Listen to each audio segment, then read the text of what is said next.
So I'm going to read you something. I get a lot of mail, and I don't know where I got this. I've been a lot of different places in the last week, and this showed up at one of them, and I'm going to read it to you. I have no idea what to make of it. It's written in a female hand, so that's about all I can tell, but there's no address or name on it. This isn't a question, but a comment, or more accurately, perhaps, a message. I spent this past weekend in an ayahuasca ceremony, which for those of you who don't know, is a South American visionary plant medicine. Some of you may roll your eyes at this, but ayahuasca brings you into direct contact with the archetypal realm of being. Users of this medicine, initiates I should say, refer to ayahuasca as she, because the spirit of the plant is decidedly feminine. An encounter with ayahuasca is an encounter with the great mother of creation, the goddess, the void from which all things come, the feminine counterpart of Logos. Dr. Peterson, you appeared in one of my ayahuasca visions.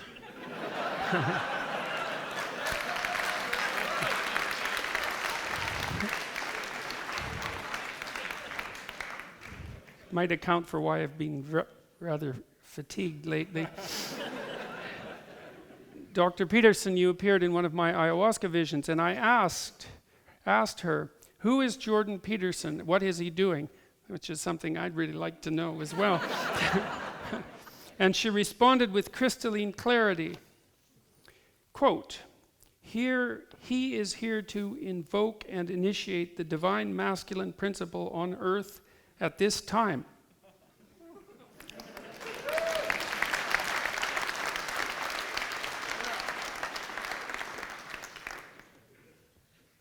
So I'm up here to thank you deeply and profoundly on behalf of the Great Mother herself, the goddess, the divine feminine principle, who has been eagerly awaiting the awakening of the masculine principle into divinity and service. So, you don't get a letter like that every day. Actually, I get a letter or two like that every day. So, you know, what went through my head when I read this, and this is, of course, a completely crazy parallel, but, you know, one of the things I learned to do as a psychotherapist was just to tell people who were talking to me what came into my head. It isn't what I'm thinking exactly, because that's not exactly the same thing, you know. What comes into your head is more like a dream. It comes unbidden. It's like your imagination. If you're thinking, there seems to be like a voluntary element of that, right? I mean, who God only knows how we think, but it seems partly voluntary at least. And Carl Jung thought about it like a dialogue between the conscious mind and the unconscious mind. There was a continual dialogue. But when things just pop into your mind, it's not much different than walking into a room and having something there, which is an observation I also derived from Jung, by the way, because he pointed out, quite rightly, that people don't really think that thoughts appear to them. Now, you can think, because you can take the thoughts that appear to you, and then you can subject them to criticism and elaboration and so on, instead of just assuming that they're true right off the bat. But people often don't do that. Something just pops into their head, and then they assume that it's true. Anyways, one of the things that I tend to do in psychotherapy is just to tell people what pops into my head, because, well, why? Because then the person that is talking to me gets one person's untrammeled opinion. Not even that, reaction, not opinion. It's not really an opinion, I don't think. An opinion maybe is what I think later, and there's this personal flavor to it. What popped into my head was the story about Socrates, you know. He had this, when he was being put on trial by the Athenians for corrupting the nation's youth, something I've been accused of, by the way. Although it's not self-evident to me that it's me doing the corrupting.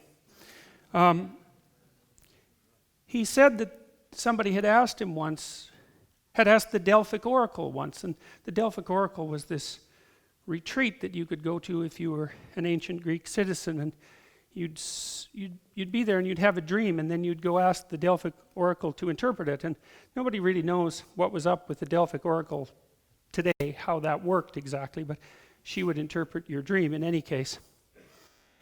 And somebody once asked her who the wisest man in Greece was, and the Delphic Oracle said it was Socrates because he knew he didn't know anything. That's essentially the story. And that popped into my mind.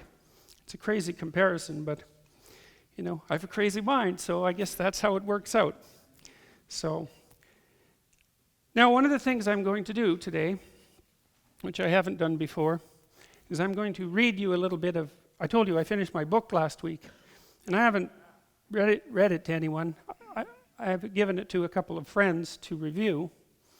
One person in particular, a screenwriter named Greg Hurwitz, has been unbelievably helpful. He's so fast and so sharp at this sort of thing, and I can send him like a 20-page, dense 20-page manuscript, and he'll rip it to shreds and send it back to me in like 90 minutes. It's just unbelievable. He's so good at that. He's been very helpful, but no one else has seen it apart from my editor, and I haven't read it to anyone.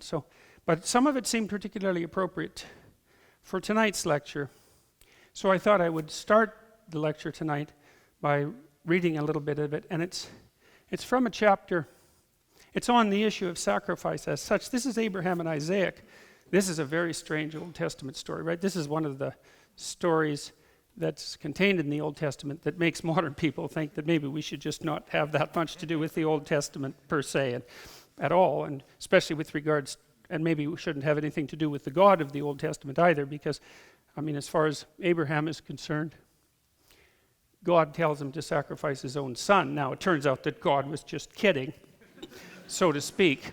I'm obviously being flippant, but, it does raise the question, what do you make of a divine being who would require such a thing? Or, conversely, what do you make of Abraham who would have such delusions? Either way, it's a little hard on the, what would you call, modern believability and moral integrity of the Old Testament, but these are very, very strange stories, and they're not what they seem to be, or they are, and they're more. So, we're going to talk a lot about sacrifice tonight, and here's some of the things that I've been thinking about sacrifice. So this book is called 12 Rules for Life, an Antidote for Chaos, and it's coming out in January, which I think I mentioned. And this is from Rule 7, which is do what is meaningful, not what is expedient. And so here's some of the writing I've been doing over the last 3 years on the motif of sacrifice. I'll start with just a brief intro before I read this.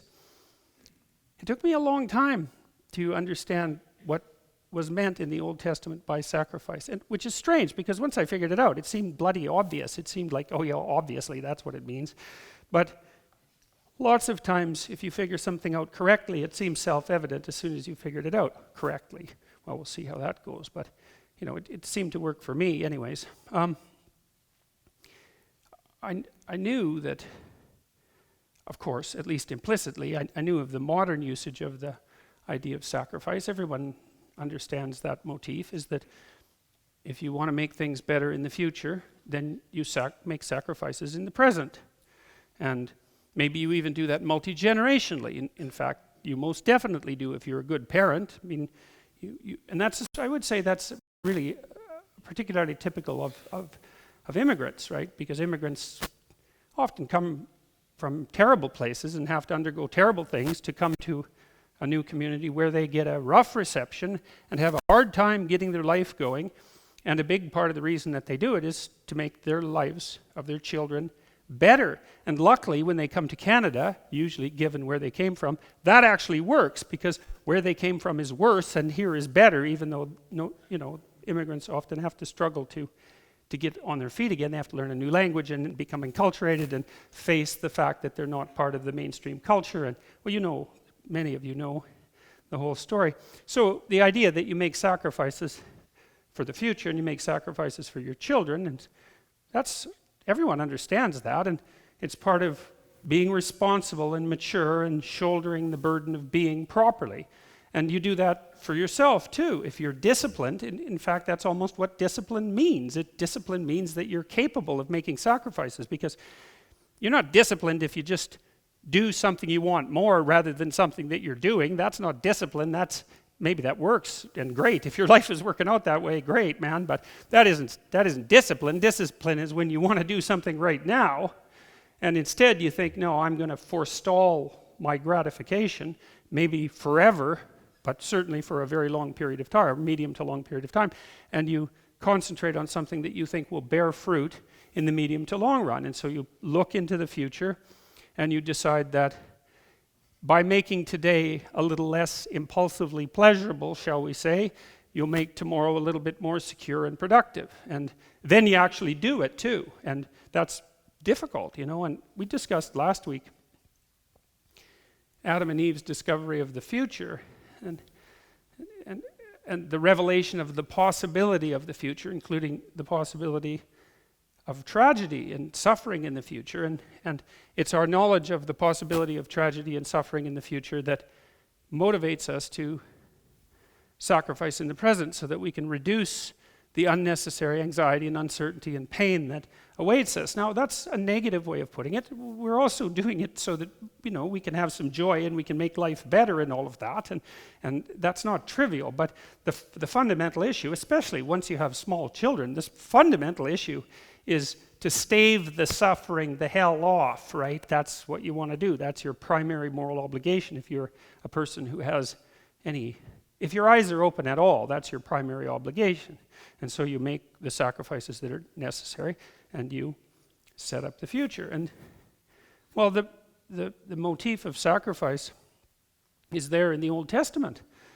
But it's so concrete that it's difficult to draw a parallel between the two. At least for me, they didn't align self-evidently. And I don't remember in my rather limited religious education as a child in the United Church, because I went to the United Church till I was about 13.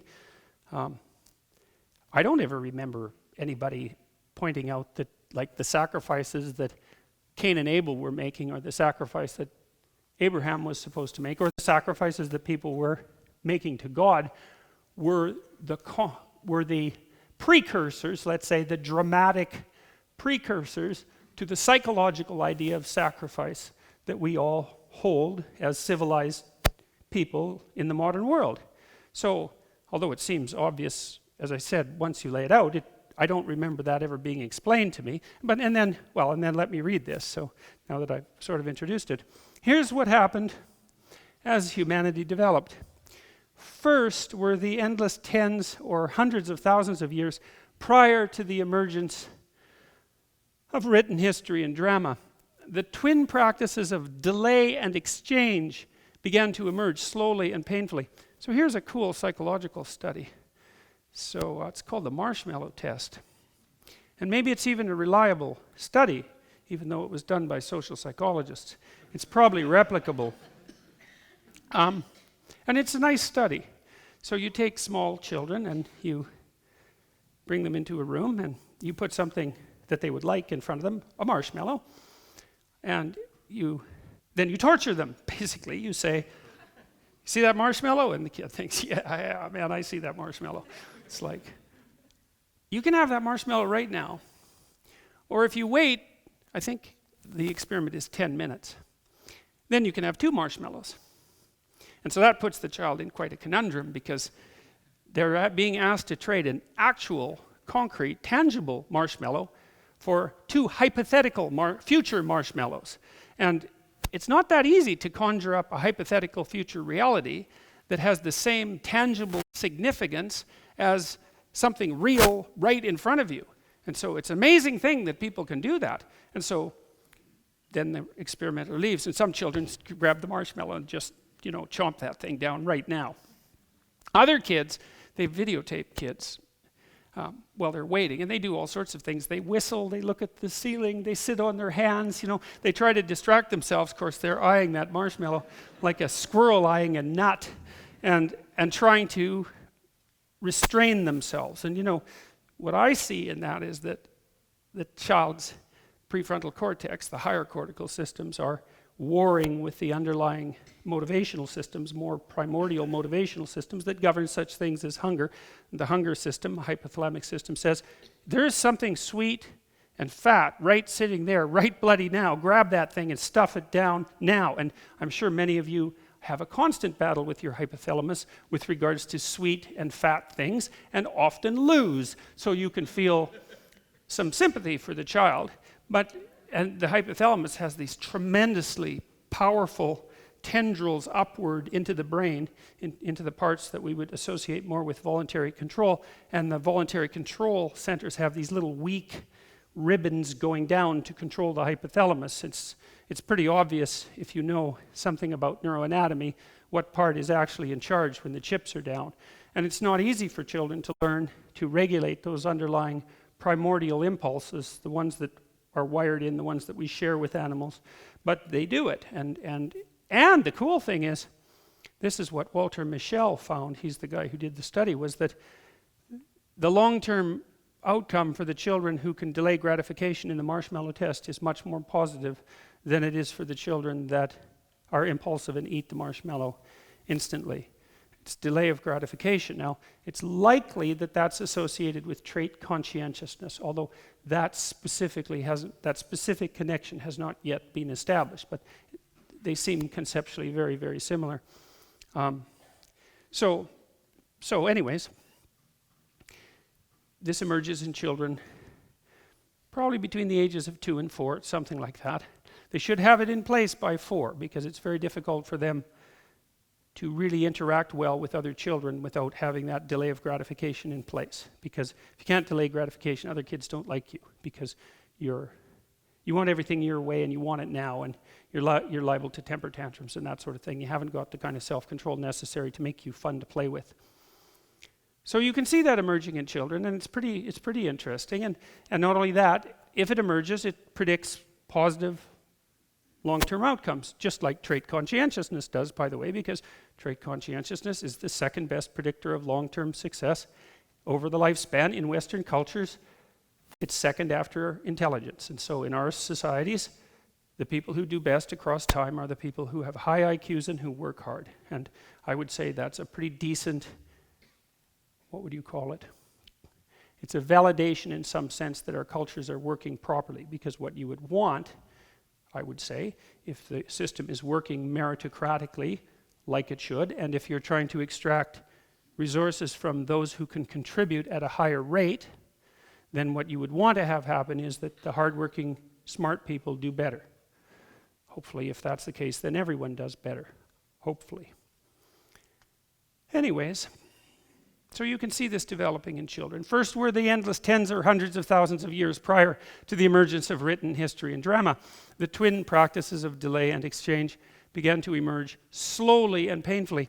Then they became represented in metaphorical abstraction as rituals and tales of sacrifice. It's as if there's a powerful figure in the sky who's judging you. You better keep him happy or look the hell out. We've been watching ourselves deal with him for a long time. He seems to like it when you give up something you value. So practice sharing and sacrificing until you get good at it. No one actually said any of this so long ago, although they said something very similar. But it was implicit in the practice and then in the stories. Action comes first. Implicit comes first. People watched the successful succeed and the unsuccessful fail for thousands and thousands of years, and we thought it over and we drew a conclusion. The successful among us sacrifice. The successful among us delay gratification. The successful among us bargain with the future. And then a great idea begins to emerge in ever more articulated form. That idea is the point of a long and profound story. It's the moral of the story. And I'm going to engage in some foreshadowing here. What's the difference between the successful and the unsuccessful? The successful sacrifice, and things get better as the successful practice their sacrifices. the question becomes increasingly precise and simultaneously broader. What is the greatest possible sacrifice for the greatest possible good? You know, if you push a question in a direction, perhaps there comes a time when you can't formulate it any more precisely and broadly, and that's the point at which the question, in some sense, and perhaps even the answer, the question becomes archetypal. It becomes archetypal because it can't be bested. And this is like an ultimate question in some sense. How are you going to ask a more broad-based question than that? What is, given the initial presuppositions that you have to make sacrifices, then the logical endpoint to that is something like, okay, if you have to make a sacrifice, what's the greatest possible sacrifice and for the greatest possible good? That's a good question. The answer becomes increasingly profound. The God of Western tradition, like so many gods, requires sacrifice. We've already examined why, but sometimes he goes even further and requires the sacrifice of what is loved best. This is why. And this is another one of mankind's fundamental discoveries. Sometimes things do not go well. That's self-evident. But here's the rub. Sometimes when things are not going well, it's precisely that which is most valued that is the cause. Why? It's because the world is revealed through the template of your values. If the world you are seeing is not the world you want, therefore, it's time to examine your values. It's time to rid yourself of your current presuppositions. There's a famous experiment that I've alluded to a couple of times, I believe, in this lecture series, the invisible gorilla experiment. And in the invisible gorilla experiment, there's two teams of players, each with 3 members, one dressed in black and the other dressed in white, and each team is passing a basketball back and forth to the team members and milling about. You see a video of them doing so. They basically fill the video screen, and the white team is passing a basketball to the white team members, and the black team is passing a basketball to the black team members, and your job, as far as the experimenter is concerned, is for you to count the number of times that the black team passes the basketball back and forth. So that's what you do. So now you have an ambition and an aim and a value. And the ambition and the aim and the value, they're all the same thing, and that is to perform well at the task. Now, the thing that's so cool about this, and this is really so cool, it's just unbelievable that this is the case. It's like a complete validation of a certain element of the Buddhist worldview. So they pass the ball for a couple of minutes, and then the experimenter says to you, how many? And you say 15, and because you're happy with yourself because you've been paying attention, and the experimenter says, yeah, that's right, or maybe not, maybe you missed one. And then the experimenter says, did you see the gorilla? And half of you say, what gorilla? Like, really? And the experimenter says, yes. And then he rewinds it and plays the video, and like a minute and a half into the 3-minute video, sure enough, in walks this guy in a gorilla suit, 6'3" or so, stands in the middle of the game, right in the middle of the game, the same size as the players, perfectly, obviously evident, beats his chest for like a second and a half, and then sort of saunters off. And half the people who watch the video don't see the gorilla, which is absolutely shocking. And what that means is that your ambitions blind you to the nature of reality. Now, they illuminate some reality, but they blind you to most of it. And that's fine, because there's not a lot of you in some ways. You're a very pinpoint thing, like a laser beam. And so you just can't be attending to everything all the time. But one of the things that you might ask yourself once you know that is that if you're suffering dreadfully, then one possibility is that you're so fixed on the point, the fact that you're so fixed on the point that you're fixed on might be integrally related to why things are going so catastrophically wrong. Now, perhaps not, because, there's a lot of arbitrariness about life. And perhaps you suffer even when you don't deserve to. That seems to happen in the book of Job, for example, because Job is a good guy, and God has a bet with Satan, which seems like another relatively nasty thing to do, to let Satan just torture him, and he does quite nicely, to see if he'll turn against God. And it seems like a rather playground sort of thing for God to engage in, but the point is that even in a document like the Old Testament, there's ample suggestion that sometimes people just get wiped out and hurt, even if they're living good moral lives, aiming properly and all that. There's an arbitrariness in life that's not eradicable. But it's possible that it's what you're clinging to that's hurting you. And it's even possible that it's the thing that you're clinging to the hardest that's hurting you the most. That could easily be someone you love. Like lots of times I see people in therapy and they're miserable for one reason or another. And sometimes it's because they have a very close relationship with a family member and that just isn't working.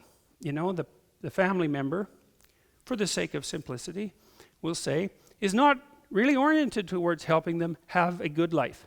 The family member is instead oriented towards making them as bloody miserable as you can possibly make anyone. And what would you say? Exploiting the bond between family members in order to enable that. And then sometimes the sacrifice that's necessary is either merely distancing yourself from that person, sometimes substantively, and sometimes seriously distancing yourself from them, like we don't talk anymore, ever. And so that's pretty damn rough, and it hurts and all of that. But it's a good example of the fact that sometimes in order to extract yourself from the miserable bit of chaos that you happen to be enmeshed in, you have to let go of what you love best. If the world you are seeing is not the world you want, therefore it's time to examine your values. It's really worth thinking about, because the alternative too is to curse fate, right? Because if it isn't you, and there's nothing you can do to change, there isn't something you're doing that's wrong, then it's fate itself, it's the world itself, it's other people, let's say, because they're a huge part of the world, or it's the nature of the world itself, or it's God himself in whatever form you either believe in or don't believe in, because it's fundamentally all the same in the sort of situation that I'm describing. So, and one of the things that's really interesting, and I mentioned this before about the Israelites in the Old Testament, is that they got this right. It's really something, because what happens to the Israelites over and over in the Old Testament is that they get all puffed up about how wonderful they are, and then they make moral errors because they're arrogant, and then God comes along and just cuts them into pieces for like generation after generation, and then they wobble back to their feet, but they always maintain the same attitude, which is, we did something wrong. We did something wrong. It's like an axiom rather than observation, is that if things are not laying themselves out for us as they should be, then we cannot curse God. We have to look to ourselves. Well, and you think, well, why not curse God? Because maybe it's his fault. And that's a really good question. And one of the things that I've tried to figure out over the last 30 years is, well, why not just curse God? Because there is this arbitrary element to existence, and we are vulnerable, and there is plenty of suffering, and things are unfair. Like there's problems, right? There's injustice and unfairness and all of these things, and endless suffering. So why not just lay it at the feet of God? And whether God exists or not, in some sense, by the way, with regards to the metaphysics of this particular discussion, is not relevant. The point remains the same either way. And the answer is, as far as I can tell, that if you refuse to take on the responsibility yourself and you attempt to lay it at the feet of either society or being itself, then you instantly start to act in a way that makes everything much worse, not only for you, but for everyone else, and maybe even for being itself. And so, no, it's not helpful. Now, if you decide that it's you've got the problem, maybe that's not even true. Like maybe you are someone who's being tortured by the bet between God and Satan, and like too bad for you if that happens to be the case. But it still seems to be the appropriate thing for a human being who's standing on his or her own 2 feet in a proper manner to take the responsibility on for themselves, regardless of the counter-arguments that might be made against it. That's really something. It's time to rid yourself of your current presuppositions. I also think of that, it's a deadwood issue. You know, one of the things you see with motifs like the phoenix. Remember when Harry Potter goes off to fight, he's like St. George, he goes off to fight the hell is that thing? The basilisk that turns you to stone when you look at it. It's a dragon for all intents and purposes. It's guarding a virgin. What's her name? It's not Virginia, it's close to that though. Ginevra, right, which is a variant of virgin and variant of Virginia. Well, when he gets bitten by the dragon and poisoned, that's the dragon of chaos, right? The thing that turns you to stone when you look at it. When he gets bitten by it, then he's going to die. And yeah, well, if you get bitten by the thing that turns you to stone when you look at it, if it bites you, man, if you're not dead, you're going to wish you are. It's one of the two.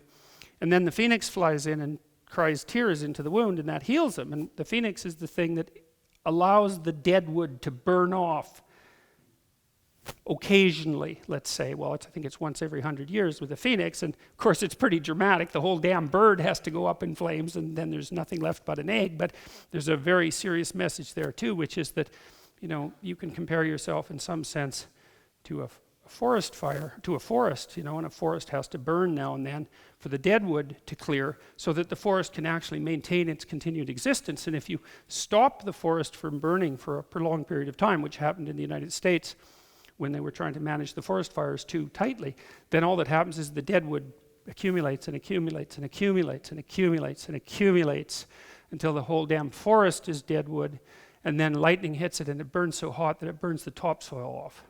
And then there's nothing left, nothing grows. And so that's a good moral lesson, which is don't wait too long to let the damn dead wood burn off, you know. Maybe a little self-immolation on a daily basis might be preferable to burning yourself all the way down to the bedrock, you know, once every 20 years or so, because maybe there won't be anything left of you when you do that. And, you know, that happens to people all the time. I've seen that happen to people many, many times. The dead wood accumulates, the mess around them gathers, the chaos that they haven't dealt with accumulates, and then one day the spark comes and they burn so far and so fast that there's not enough left of them to recover. And then they're the people who've been eaten by the beast. They're the people who've been eaten by the dragon and now are inside its belly, another very common archetypal motif. And while maybe a hero will come along and rescue them, or maybe they'll just stay in there forever. And that's a precursor to the idea of hell. And it's not something I would recommend. So a little medicine on a regular basis is a lot better than total immolation on terms other than your own, sporadically. It's time to rid yourself of your current presuppositions. There's another thing that, see, in the Soviet Union, when Solzhenitsyn wrote about the Soviet Union and its pathologies, it sort of peaked in terms of its pathological authoritarianism when it became illegal to complain that your life wasn't going well. And you just think about how horrible that is, eh? Because you know, lots of times your life isn't going well. I mean, and I don't mean this in some casual way. I mean, maybe, I don't know, maybe you have diabetes and you're you know, maybe you're going to lose your feet or something. Like, it's really not, it's nothing trivial that's going on here. Something is not good. Or maybe it's economic, or maybe you're unemployed, but you see, the idea in the Soviet Union was, well, we already have all the answers. Everything's perfect already. That's what totalitarians think. Well, if everything's perfect and you're suffering, then, well, maybe there's something wrong with you. Because everything is perfect after all, and if you're suffering, then, and what are you going to come out and say? Well, I'm suffering? It's like, well, then you're evidence that things aren't perfect, right? You're like a widow or an orphan in an Old Testament story, you know, when the kings got too high and mighty, then they wouldn't pay enough attention to the widows and the orphans, and then the prophet would come along and say, you know, those widows and orphans, they're a lot more important than you think they are, and if you don't pay attention to them properly, then things are going to fall apart around you in a way that you just can't even imagine. And so, well, then you're sort of like your own widow and your own orphan, but you don't get to say, hey, look, you know, things aren't perfect yet because I'm actually having still quite a rough time here. You don't get to admit to your own suffering. If you can't admit to your own suffering, then you certainly... See, the suffering, especially the additional suffering, the excess suffering, should be treated as evidence that you're not doing something quite right yet. It should be treated as evidence that you're wrong.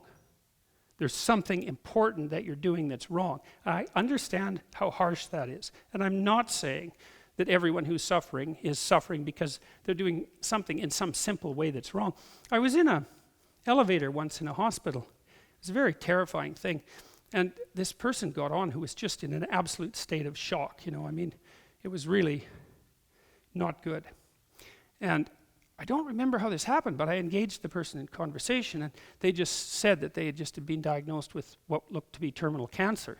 And what was horrifying about it was that what they were doing was going over their life in the elevator, trying to figure out what they had done in order to deserve such a fate. They had immediately taken it on themselves as a moral failing. And that's not what I'm saying. You can't come up to someone who has cancer and say, well, if you weren't such a bloody idiot throughout your whole life, you wouldn't have cancer. And believe me, that happens a lot more than you think. And people who have diseases like that get blamed for it. That's not what I'm saying. It's not like that. It's a more generalized attitude. That is that if life isn't yet what it should be, then you have a primary responsibility to do something about it. And the place to start looking is to your own errors and to fix them.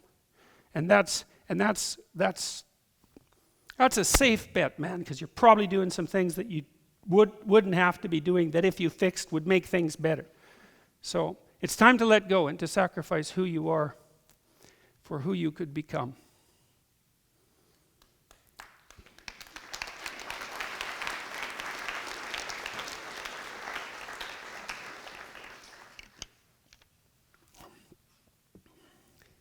There's an old story about how to catch a monkey.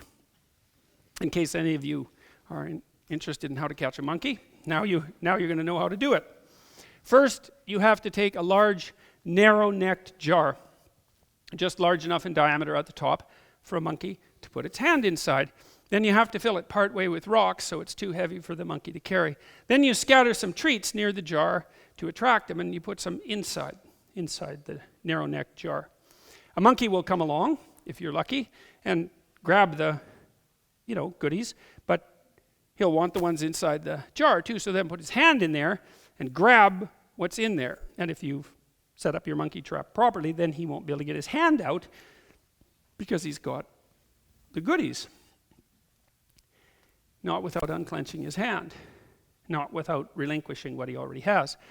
The monkey catcher can just walk over and just pick up the monkey, because the monkey isn't into the whole sacrifice thing, because he's just a monkey, And so you can catch him as a consequence of his own unregulated hypothalamic desires. And to be, what would you say, charitable to the monkey, if you put out candy or something like that, it's like, how often does a monkey get candy? He's probably a little more motivated than you are to not let go, but you get the point. The monkey catcher can just walk over to the jar and pick up the monkey. The animal will not sacrifice the part for the whole. That's actually a pretty good phrase, eh? It's the animal that will not sacrifice the part for the whole. Perhaps this story is apocryphal, but as an eccentric psychology professor once told me, fiction lies to you in the most truthful possible manner. Something valuable given up ensures future prosperity. Something valuable sacrificed pleases the Lord. Those are equivalent statements. One's more articulated, I would say that's the first statement, and the second one is more dramatic and more embedded in a collective religious dream, you might say. What's most valuable and best sacrificed? Well, obviously that depends on the culture and the time. What is at least emblematic of that? A choice cut of meat. Well, if you're a herdsman, for example, that's a big deal. Generally speaking, throughout human history, meat has been a very valuable commodity, as it is, by the way, among chimpanzees. Chimpanzees hunt. They like to hunt colobus monkeys. And, they'll basically start eating the damn monkey alive. They weigh about 40 pounds, despite the fact that the thing is screaming away. And that's pretty interesting, because one of the things it indicates is that male monkeys, male chimps, they're the ones that do the hunting, aren't really inhibited that much when they're in hunter mode by what you might describe as empathy. And there's certain elements of human behavior that are reminiscent of that. You see that sort of thing emerge now and then in human battlefields when groups of men seem to abandon all internal regulation whatsoever to a degree that makes you wonder if internal regulation even exists.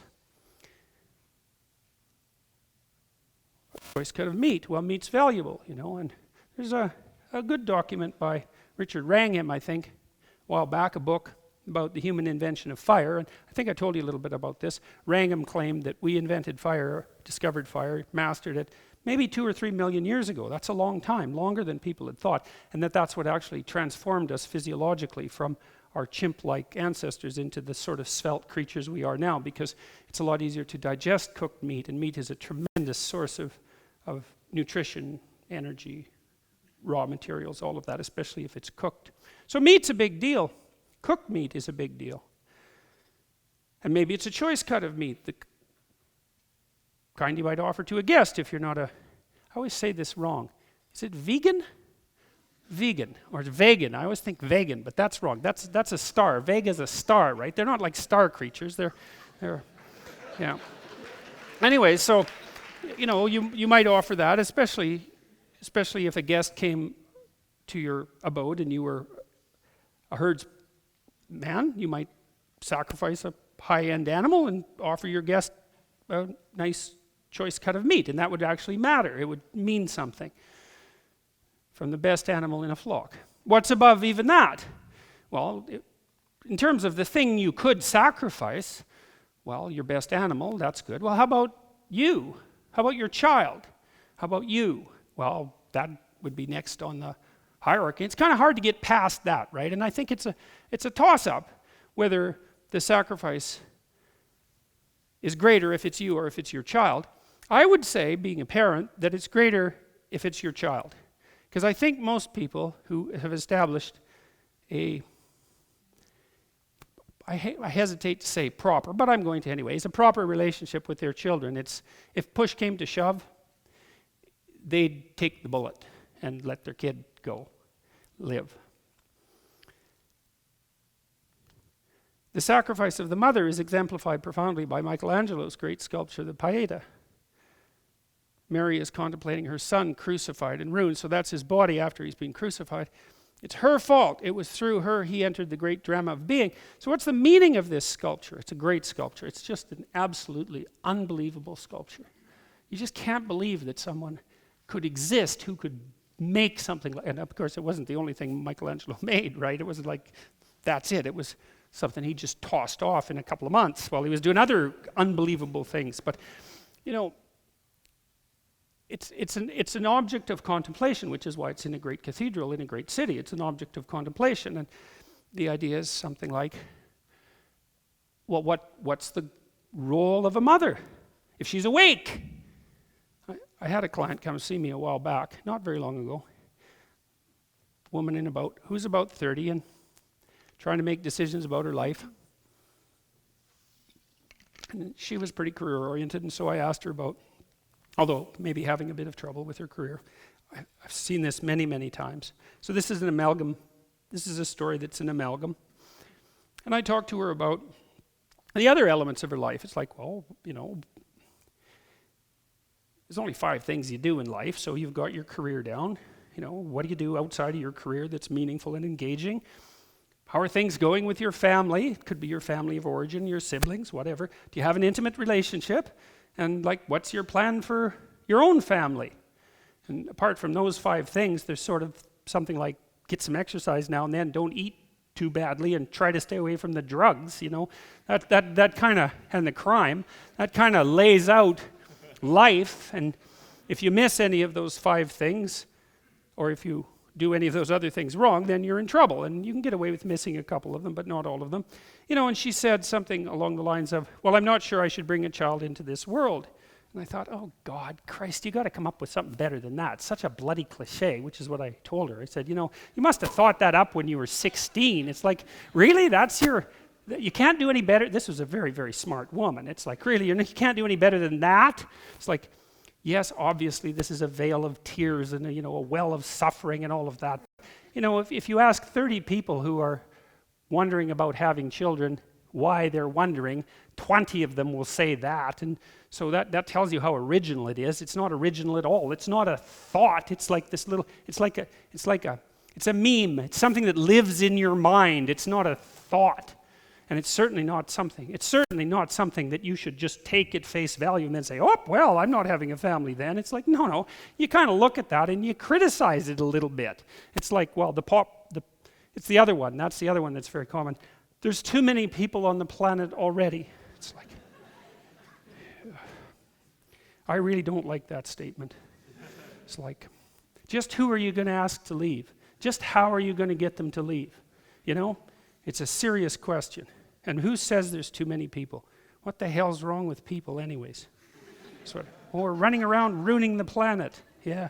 It's like, I think it was the Club of Rome who prophesied, by the way, that there would be so many people on the planet by the year 2000 that there would be widespread starvation. And they were completely and utterly wrong about that. And I think it was the Club of Rome who either compared us to a virus or a cancer on the face of the planet. It's like, oh, really? That's what you think about people, eh? Aren't you something? Isn't that something to think about human beings? Viruses and cancer.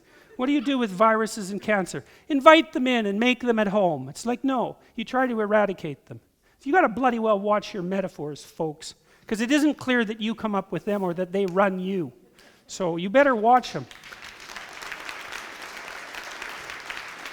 So anyways, Mary, you know, and Mary's the great mother, right? That she's the mother. That's what Mary is. Whether she existed or not is not the point. She exists at least as a hyper-reality. She exists as the mother.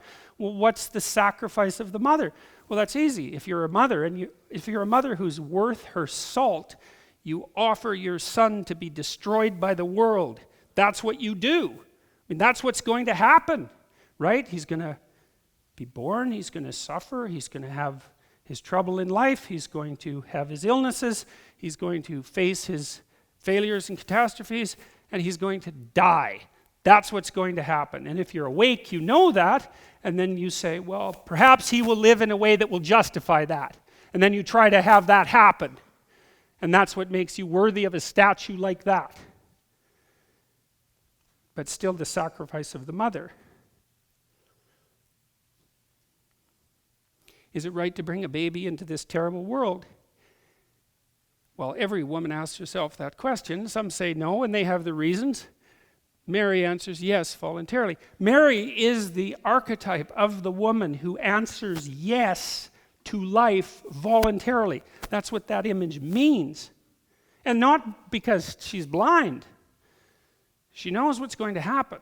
And so she's the archetypal representation of the woman who says yes to life, knowing full well what life is, not naive, not someone who got pregnant in the back seat of a 1957 Chevy, you know, in one night of half-drunk idiocy. Not that, but consciously, knowing what's to come. And then also allows it to happen, because that's another thing that's a testament to the courage of mothers. And my mother was good at this. My mother's a very agreeable person. Too agreeable for her own good. But that's what happens if you're agreeable, because you're too agreeable for your own good. That's the definition of agreeable. And so she's a nice person, and still is. Luckily, she's still alive, and we've had a very good relationship, and I have always been able to make her laugh, which is a good thing. But she was a tough cookie, that woman, you know.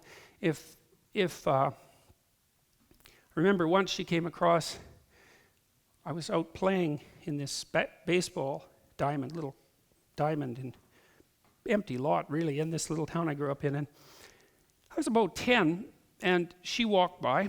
I was there with a bunch of my friends. And I was about to have a fist fight with this little tough kid that I hung around with. And there were half girls on the team, and the fist fight had some relationship to status maneuvering, you know, in relationship to that. Anyways, we were going to have a fight, and my mom walked by. She took a look, and I could see from her demeanor that she knew exactly what was about to happen. And she looked for a second, and then she walked by. And I thought, whoa, good work, Mom. No kidding, eh? It's like last bloody thing I needed at that moment was for her to come charging up and say, you boys aren't planning to have a fight, are you? It's like, well, yeah, Mom, we were actually planning to have a fight, and now that you came and intervened, I actually lost before the goddamn thing even started.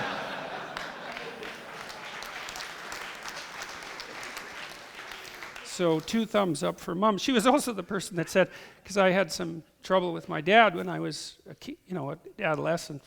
He had some trouble with me, so it was 50-50. That's for now. It's probably 70-30 with me on the 70 end of that being the trouble.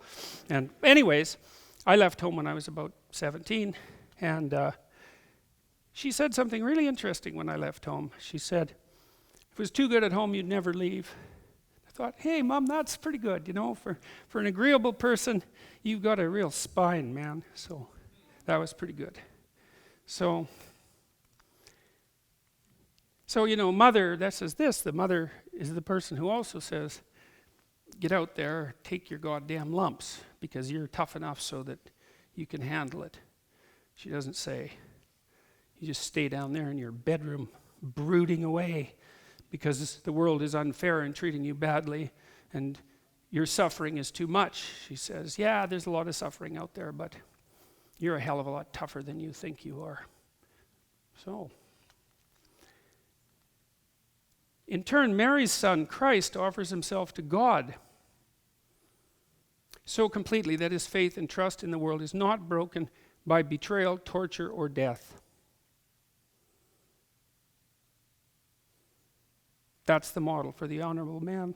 So, you have an interesting dynamic there. You have the woman who's willing to make the sacrifice, lays the groundwork for the son who is willing to make the sacrifice. That works out pretty nicely, and it's a good thing to know.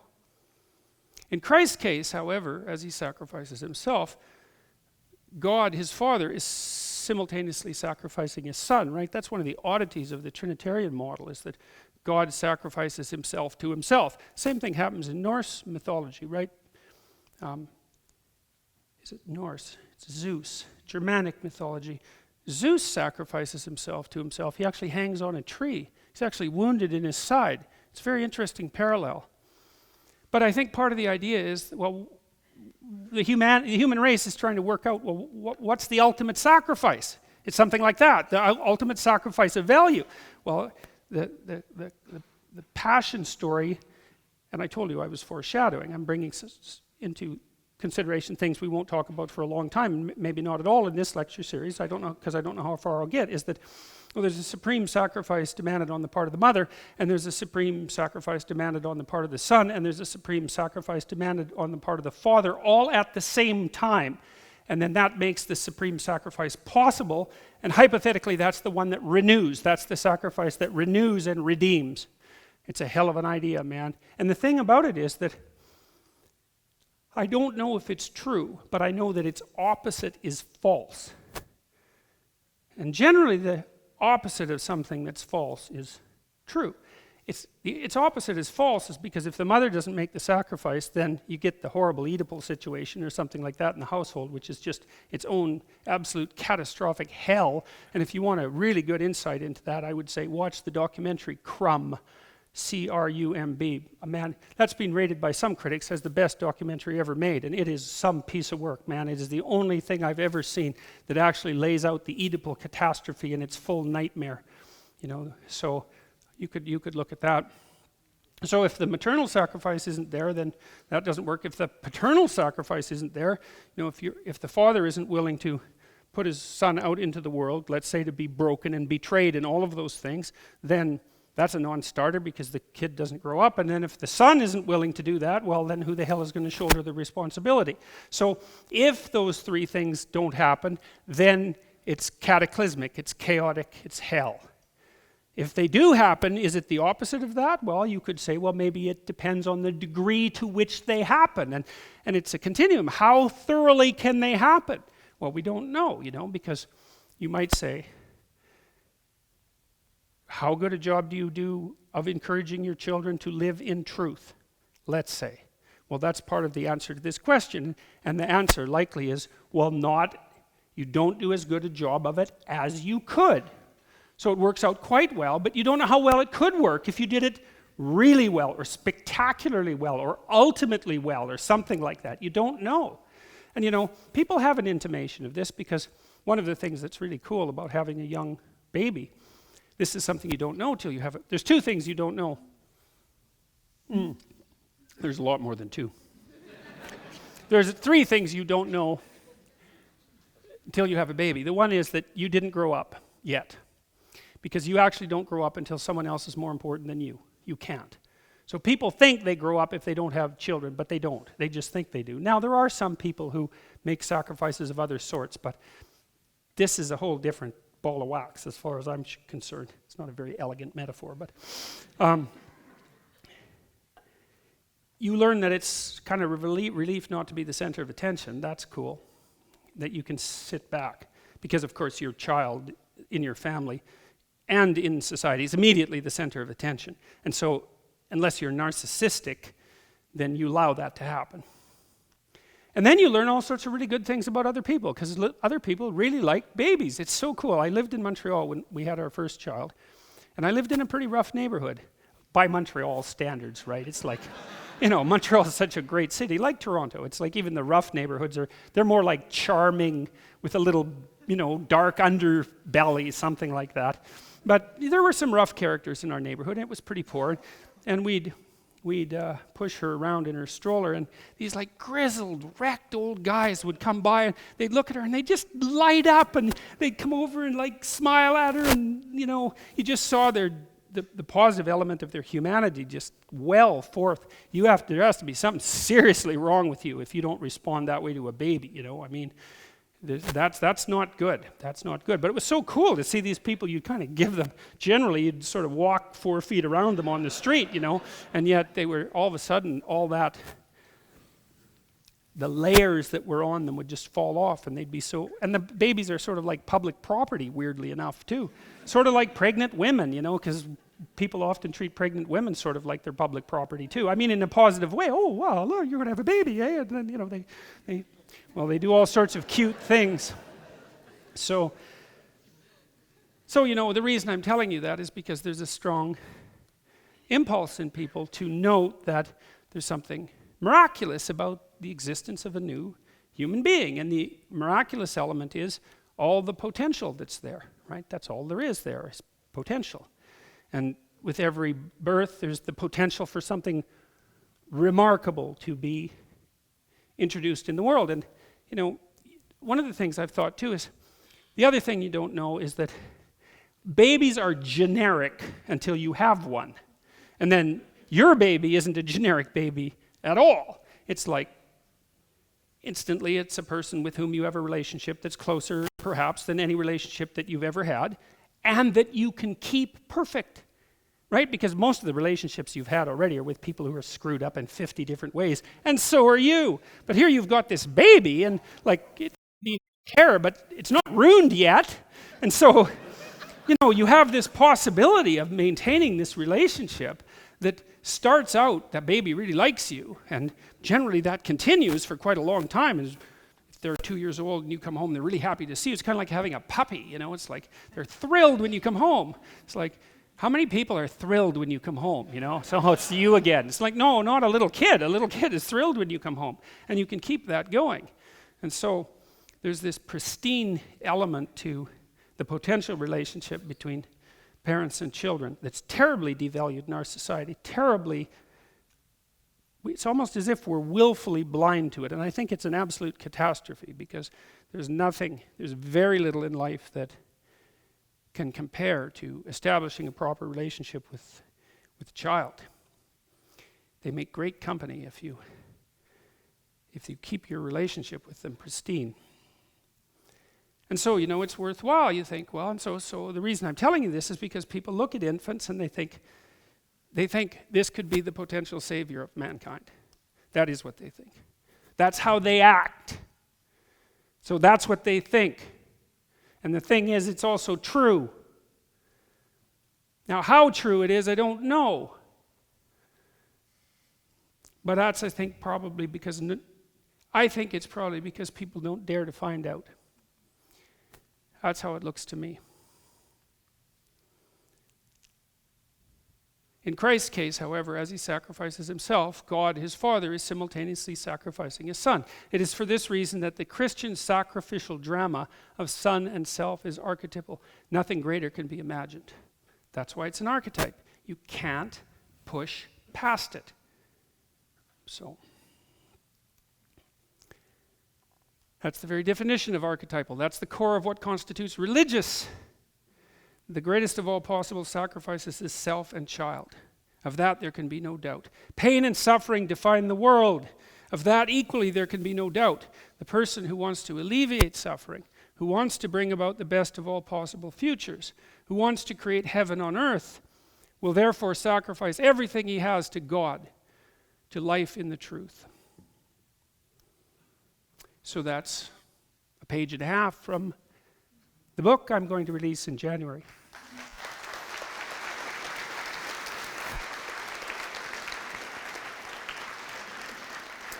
So back to Genesis. We're already up to Genesis 4. And Adam knew Eve, his wife, and she conceived and bare Cain and said, I have gotten a man from the Lord. Now, this is after Adam and Eve have been chased out of the Garden of Eden, right? So what's really cool about this, I really think that the Cain and Abel story is the most profound story I've ever read, especially given that you can tell it in 15 seconds. I won't, because I tend not to tell stories in 15 seconds, as you may have noticed. But you can read the whole thing that quickly. And it's so densely packed that I just can't, it's actually unbelievable to me that it can be that densely packed. Okay, so the first thing is that Adam and Eve are not the first two human beings. Cain and Abel are the first two human beings. Because Adam and Eve were made by God and they were born in paradise. It's like, what kind of human beings are those? You don't know any human beings like that. Human beings aren't born in paradise and made by God. Human beings are born of other human beings, right? And so that's the first thing. And it's post-fall. We're out in the world. We're out in history now. We're not in some archetypal beyond, although we are still to some degree. Not to the degree that was the case with the story of Adam and Eve. We've already been thrown out of the garden. We're already self-conscious. We're already awake. We're already covered. We're already working. We're full-fledged human beings. And so you have the first two human beings, Cain and Abel, prototypical human beings. So what's cool is that humanity enters history at the end of the story of Adam and Eve, and then the archetypal patterns for human behavior are instantaneously presented.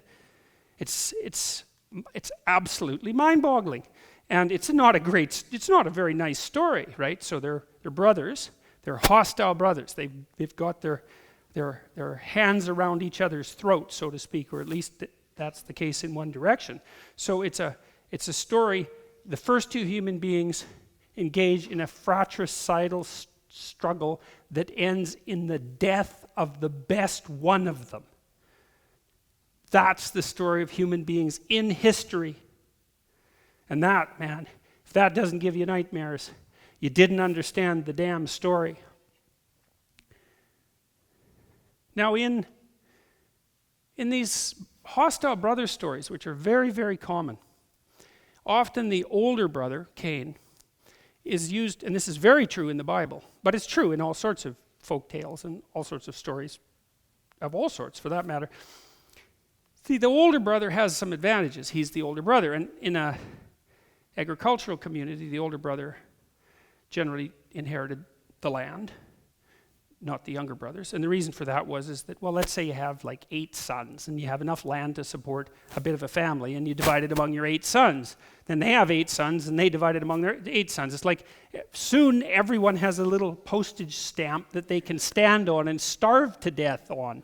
And so that just doesn't work. So you hand the land down in a piece to the eldest son, and that's just how it is. It's tough luck for the rest of them, but at least they know they're going to have to go and make their own way. It's not fair, but there's no way of making it fair. Well, so the oldest son has some, you might say he has an additional stake in the stability and the stability of the current hierarchy. He has more of a stake in the status quo. So that makes him more of an emblematic representative of the status quo, and perhaps more likely to be blind in its favor. It's something like that. So that motif creeps up very frequently in the hostile brothers' archetypal struggle. So Cain fits this, the story of Cain and Abel fits this pattern, because Cain is the one who won't budge, who won't move. He's stubborn, whereas the younger son, who's Abel, is often the one who's more, not so much of a revolutionary, but perhaps more of a balance between the revolutionary and the traditionalist, something like that. Whereas the older son tends to be more traditionalist, authoritarian, at least in these metaphorical representations. And Adam knew Eve, his wife, and she conceived and bare Cain and said, I have gotten a man from the Lord. So there's the first human being, Cain. It's like I told you that the Mesopotamians thought that mankind was made out of the blood of the worst demon that the great goddess of chaos could imagine. Well, the first human being is a murderer, and not only a murderer of his own brother. And so, you know, Old Testament, that's a hell of a harsh book. And you might think, well, maybe that's a little bit too much to bear. And then you might think, yeah, and maybe it's true too. So that's something to think about. I mean, human beings, you know, like, they're amazing creatures. And to think about us as a plague on the planet is its own kind of bloody catastrophe. Malevolent, low, quasi-genocidal metaphor. But that doesn't mean that we're not without our problems. And the fact that this book that sits at the cornerstone of our culture would present the first man as a murderer of his brother is something that should really set you back on your heels. And again, she bare his brother Abel. And Abel was a keeper of sheep, but Cain was a tiller of the ground. There you see a very old representation. There's Abel there, and he's got his sheep up on the altar, and Cain is bringing a sheaf of wheat. And I don't know exactly what's happening here with the blood, or it's a ray, perhaps, it's something like that. But the overall impression of the image is that something transcendent is communicating with this sacrifice. And you see, you think, oh, how primitive, you know, how primitive these people were sacrificing to their God. It's like, you know, those people weren't stupid. And this is not primitive. Whatever it is, it's not primitive. It's sophisticated beyond belief, because the idea, as I already pointed out, is that you could sacrifice something of value and that would have transcendent utility. And that is by no means an unsophisticated idea. In fact, it might be the greatest idea that human beings ever came up with. It's an answer to the problem that's put forward in the story of Adam and Eve, right? Because we became self-conscious, and then we discovered the future, and then we knew we were going to die, and then we knew we were vulnerable, and then we became ashamed, and then we developed the knowledge of good and evil, and then we got thrown out of paradise. It's like, that's a big problem. So what the hell are you going to do about it? Well, sacrifice. That's the hypothesis.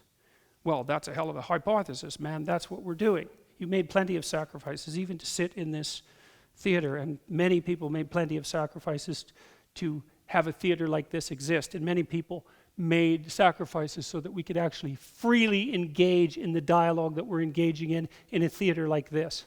And so it's like all of this is built on sacrifice, and sacrifice bloody well better work, because we do not have a better idea. Sacrifice, what's the counter position? Murder and theft. So let's go with sacrifice, shall we? And perhaps we won't consider it so damn primitive, you know, because it's not so primitive. And again, she bare his brother Abel, and Abel was a keeper of sheep, and Cain was a tiller of the ground. Now, some people have read into this the eternal battle between herdsmen and agriculturalists, which raged in the American West, for example, because the herdsmen liked to have their herds, sheep, cattle, go wherever they were going to go, and of course the agriculturists, the farmers, like to have things fenced off. And the agriculturalists actually won in the final analysis.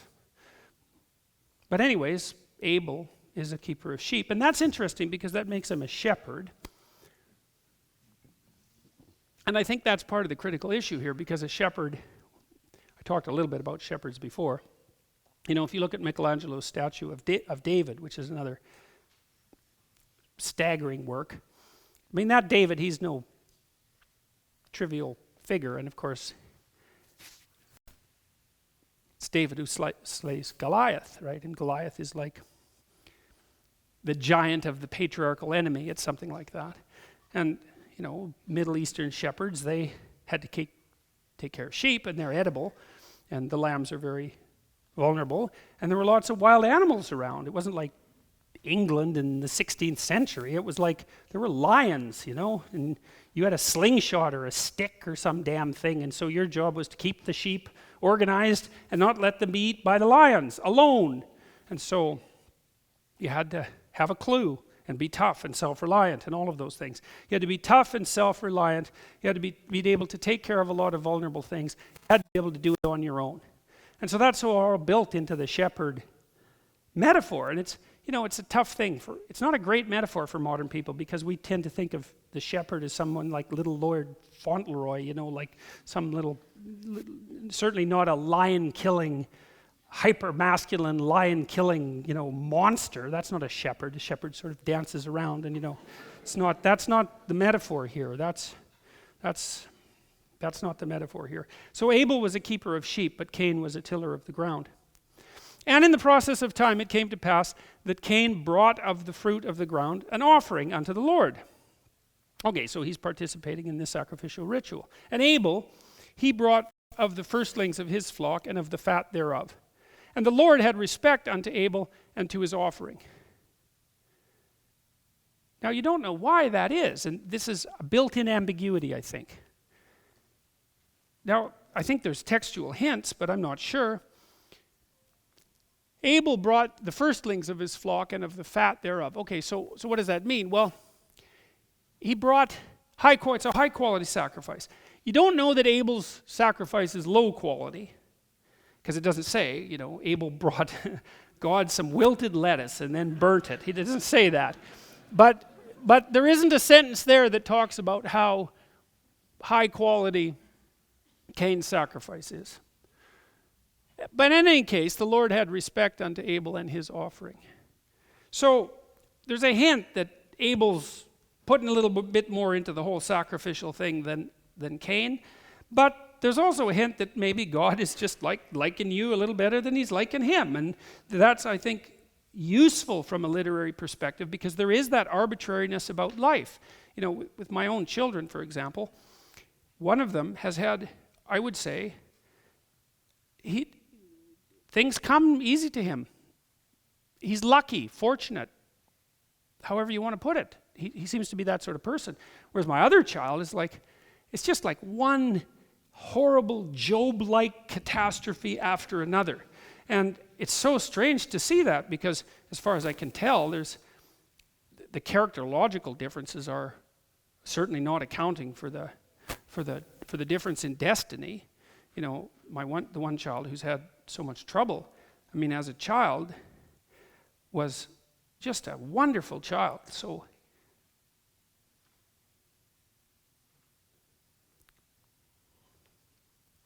amazingly happy and easy to get along with and fun.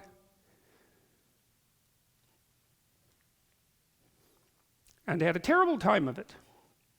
So who knows what God's up to? But distributing fate equally certainly isn't one of them. And the Lord had respect unto Abel and his offering. But unto Cain and his offering he had not respect. And Cain was very wroth, angry. Wroth is a tough word. And these are translated many times. It's hard to get the full flavor of the words. But wroth, and his countenance fell. Well, to have your countenance fell, this is sort of up. To fall is to have it be heavy, depressed, for sure. Angry, for sure. Resentful, probably. Wroth, that's anger. So Cain is not a happy clam that his hard work is being rejected by God. Now that's worth thinking about, really, because you think about how human that story is, You're out there. Well, we could say you might be a useless character, and you're whining about how catastrophic your life is, and it's pretty much obvious to everyone around you and you that it's your fault. You just don't try. You don't wake up in the morning, you don't get a job, you don't engage in things, you're cynical and you're bitter and you're angry, and you don't try to help the people near you, and you don't try to fix up your own life, and you don't take care of yourself, and and then things go wrong, and it's like, well, really, what do you expect? But that doesn't mean someone in that situation will just say, well, that's okay, I deserve it, and they'll be happy about it. They won't. They'll be absolutely bitter about it and angry. But put that aside for a moment. There are people who seem to struggle very forthrightly, let's say, and still have one catastrophe after another happen to them. And so there's no easy answer in this story. It's like you can fall afoul of God because your sacrifices are second rate, or you can just fall afoul of God and you don't know why. Well, tough luck for you. And then what happens in either case is exactly this, almost inevitably. Cain was wroth and his countenance fell. Well, you meet, and people like this write to me all the time. I've seen many of them as clients. They say they're 20, not so often, 30 more commonly, sometimes 40. Their lives haven't gone well. They're in a pit of despair of one form or another. And not only are they in a pit of despair, but they're extraordinarily angry about it. And God only knows what they would do with that anger if they had the opportunity to give it full voice. Right? One of the things I've always thought about Hitler is that, people, you have to admire Hitler. That's the thing. Because he was an organizational genius. The thing that doesn't stop people from being Hitler, people don't refuse the ambition to become Hitler because they don't have the genocidal motivation. They don't follow that pathway because they don't have the organizational genius. They've got the damn motivation. And if you take 100 people randomly and you talk to them, and you really talk to them, you'll find that 5% of them would take their vengeful thoughts pretty damn far if they were just given the opportunity. And in fact, they do, because they make life miserable for themselves and often for their family, and sometimes for anybody they can come near. And then maybe another 20% of people have that bubble up in them on a pretty damn regular basis. So, you can have some sympathy for Cain. If you don't have any sympathy for Cain, then you're not. See, Cain and Abel also, they don't just represent two archetypal types of being. They represent, so it's not like you're Cain and you're Abel and you're Cain and you're Abel. It's like you're half and half and you're half and half and you're half and half. It's something like this. This is two different potential patterns of destiny. And you don't manifest one purely and the other zero. It's like it's like the line between good and evil that runs down the human heart. It's exactly the same idea. And maybe you're more like Cain or maybe you're more like Abel, but there's still a little Cain in you no matter how able you are. And maybe more than a little. And probably more than a little. And if you watch your fantasies, which I would very much recommend, you'll find that they show you dark things about you that will shock you if you allow yourself to be conscious of what you're thinking. So it's a good time when you're having an argument with someone, especially someone that you love, to just watch the pictures that flash in the back of your mind. That's part of, let's say, coming into contact with what Carl Jung called the shadow. And the shadow is the manifestation of Cain. That's a perfect way of thinking about it. And one of the things that Jung said about the shadow, because Jung was not someone you mess around with lightly, he said the human shadow has roots that reach all the way to hell. And Jung meant that. That's no metaphor for him. Now, he might not have meant it in the same way that a fundamentalist Christian from the southern US might mean it. But I would say that Jung meant it in a way that's far more terrifying and also far more true. So, and Cain was very wroth and his countenance fell. So there's Abel burning his offering away there. And he's in this sort of relationship with, let's call him the archetypal figure of culture, the archetypal father. And it's something he respects. That's the thing. It's an indication, the posture is an indication of respect.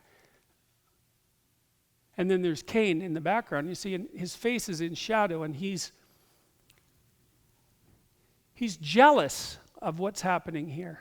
And he's going through the motions, perhaps, and maybe God just doesn't like him. We don't know. But he's going through the motions, and he's not very happy about it. And you know, that's actually a phrase that you could carve into many people's tombstones as an epitaph for their life, which would be, went through the motions but wasn't very happy about it.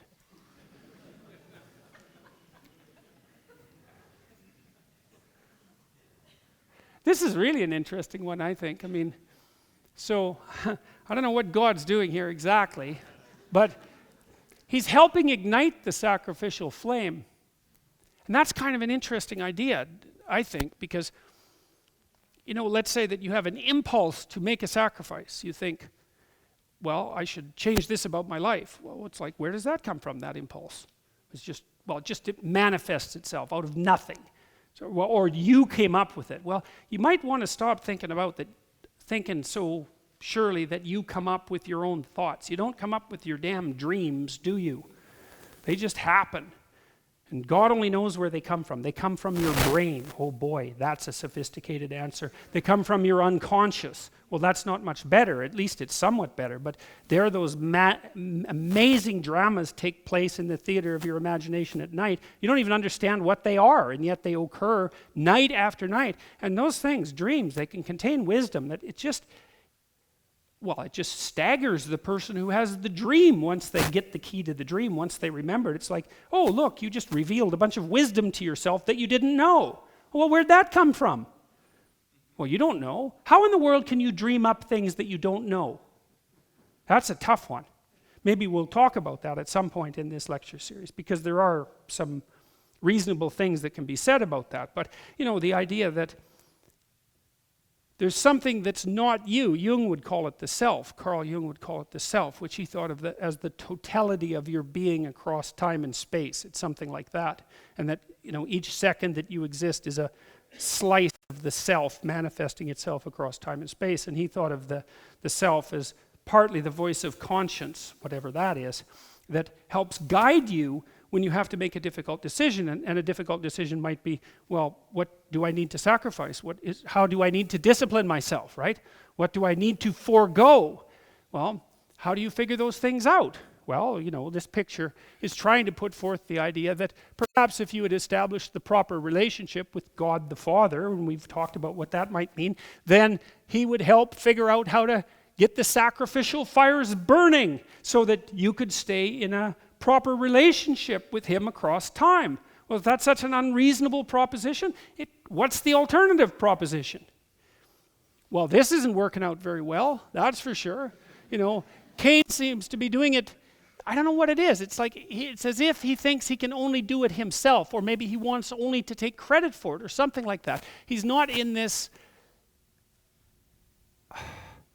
grateful, let's say, and grateful and inquiring posture, because that's what a prayer for posture should be. It should be grateful and inquiring, and grateful is, thank God things aren't worse for me than they are. And you should be grateful about that, because they could be a lot worse than they are, man. They can be so bad. And inquiring would be, well, I don't really know how I could make it better, but I'm open to suggestions, man. If I can figure out how to do it, I'll try it. That's the humility and the inquiry. That's a humble inquiry. How could I make things better? It's something like that. And that's like, what sacrifices do I need to make in order to make things better? That's a good question to ask yourself. You could ask yourself that every morning. What sacrifice do I have to make things better? You can decide what constitutes better. How about that? Then it's not even as if it's being imposed on you. Come up with your own notion of what constitutes better. You know, try to make it sophisticated. It shouldn't just be better for you, because that isn't going to work very well, right? You're just going to fall downstairs if you do that, because you have to live with other people. And besides, it's stupid anyways. What are you going to do? Like, you can't even, there's nothing you can even say about that. It's so, that's the attitude of a very badly behaved, hyper-aggressive 2-year-old. And I mean that technically. And so you could ask yourself, well, how I have this day that lays itself out in front of me. What thing could I let go of that's impeding my progress, that if I let go of would make my life better, my family's life better, my culture's life better, my being better? And then that would give you something to do for the day, wouldn't it? And to justify your miserable life. Because you need that. That's the whole point of the first story of Adam and Eve. What do you have? A miserable life. Okay. What am I going to do about that? Well, if you just have a miserable life, you're just going to suffer stupidly and get bitter about it. That's what happens to Cain. It's like, well, how about not doing that? Because that seems to just take a bad deal and make it worse. How about making a sacrifice and seeing if you can please God and put being on track? God, that'd be something to do. What could be better than that? What could possibly be better than that? Well, that's why it's archetypal, man, because nothing's better than that. That's where it tops out. So when you can do that every day. You'd have to do it in a little way because, like, well, what good are you, you know?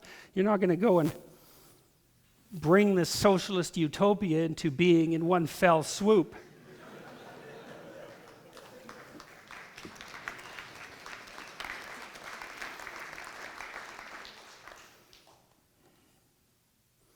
You might also think that, one of the things Cain might figure out here, there's a couple of things that just aren't going right for him.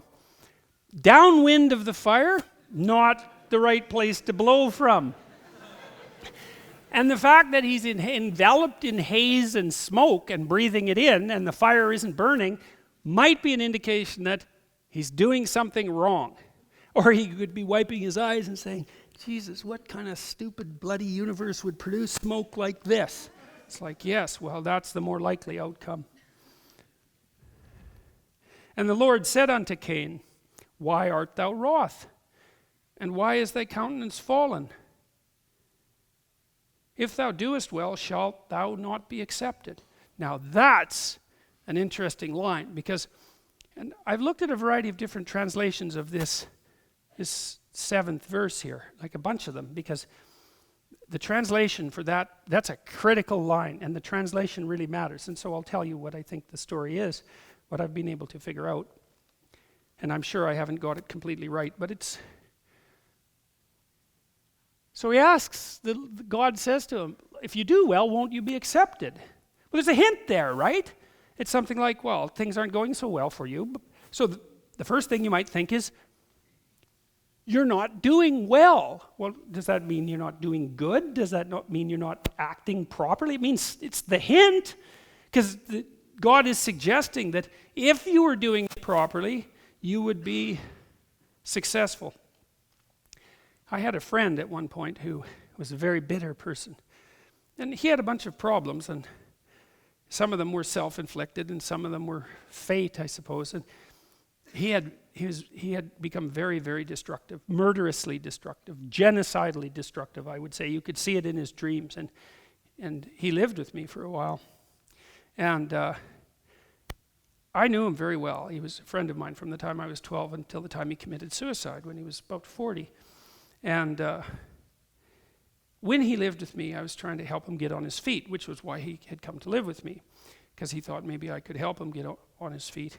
And he could only take relatively low-level jobs, like he had some mechanical ability. He didn't get educated, although he's a very, very smart person. He probably had an IQ of about 135 or something like that. He was very smart, and so he was bitter too because he hadn't educated himself to the level that his intellect would have demanded. So he had to take jobs that were beneath him intellectually, and he had that real intellectual arrogance, because he was smart.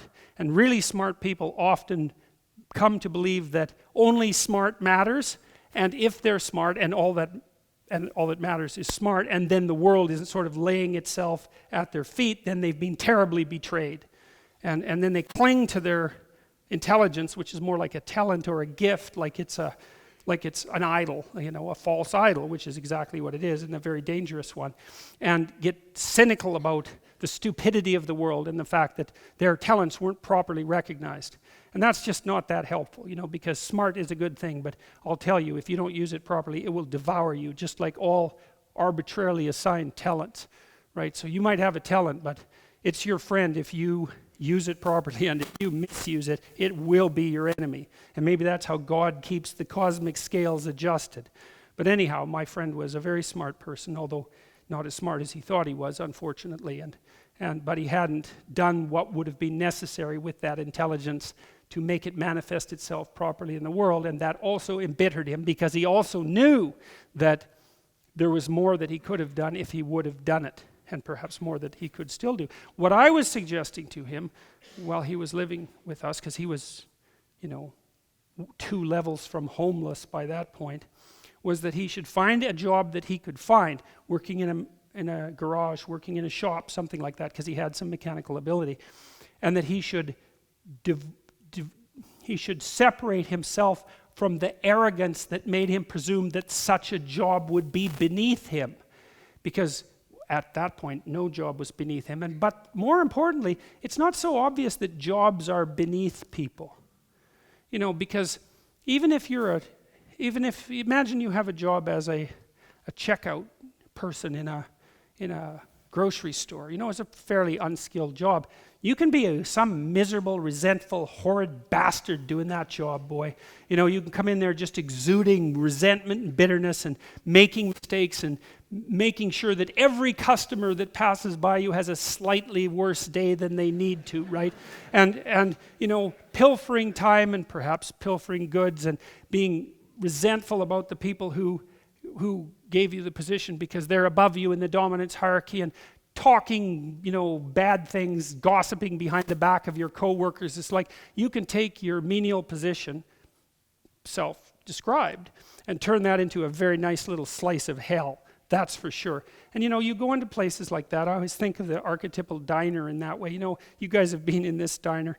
There's a really good opposite diner, and there's a great video on YouTube. It's Tom Waits reading a poem by Bukowski, and I think it's called Nirvana. And it's about a good diner that he happened to visit. Bukowski happened to visit when he was on a bus when he was a kid. A diner where everything was going well. And you could listen to that. It's great. I think it's great. But this is the opposite diner I'm thinking about. So you go into a diner, right? It's 7 o'clock in the morning, and you order some bacon and eggs and some toast, and then you look around in the diner and you think, it was like 1975 when the windows were last washed, and there's this kind of thick coating of who gives a damn grease on the walls, and the floor too has got that sort of stickiness that you really have to work at to develop over years, and the waitress she's not happy to be there, and the guy behind the counter isn't happy that happens to be the waitress that he's working with. And then you walk down the stairs maybe to the washroom, and that's its own little trip. And so you come back and you order your damn eggs and you order your toast and you order your bacon, and then it comes, and like the eggs are too cooked on the bottom, so they're kind of brown, and then they're kind of raw on top, and they're cold in the middle, which is, you really have to work to cook an egg like that, man. But you can master that with like 10 years of bitterness. You teach you how to cook an egg like that. And then the toast, here's what you do with the toast, right? You take the white bread, the pre-sliced stuff that no one should ever eat. And then you put that in the toaster and you overcook it. And then you wait, and then you pop it out of the toaster. And then because it's overcooked, you scrape it off. And you knock off the crumbs so it doesn't look too burnt, and then you wait till it's cold, and then you put cold margarine on it, because if you put cold margarine, first of all, not butter, but if you put cold margarine on it, you can also kind of tear holes in it, so that then it has lumps of margarine in it, and it's really dry except where it's too greasy. So that's like its own little work of art, man. And then you put that on the side with the eggs, and then you have the potatoes, and this is how you cook the potatoes properly. So they're leftover potatoes, and you keep dumping new leftover potatoes into the old leftover potatoes over weeks, and so some of the potatoes they're no longer potatoes, right? They've half returned to Mother Earth. Then you flap them on the grill, and you sort of, you burn them a bit, I guess, and then you slap them on the plate, and Jesus, you don't want to eat those, man. That's for sure, and that's the point. And then you have the bacon, and you want to make sure you buy the lowest possible quality bacon. That's how you start. And then you throw it on the grill, and your grill has to be overheated to do this. You have to cook the bacon so that it's raw in places and burnt in other places, and it has that delightful pig-like odor that only really cheap, badly cooked bacon can provide. Or maybe you use those little breakfast sausages that no one in their bloody right mind would let within 15 feet of anything living, And then you serve that, right? And you serve it with the kind of orange juice that is only orange in color. And with coffee that's, what would you say? It was started too early in the morning. That's the first thing. Bad quality coffee started too early in the morning, got cold once or twice and has been reheated. And then you serve that with whitener. It's like, here's your breakfast. It's like, no, man, that's not breakfast. That's hell.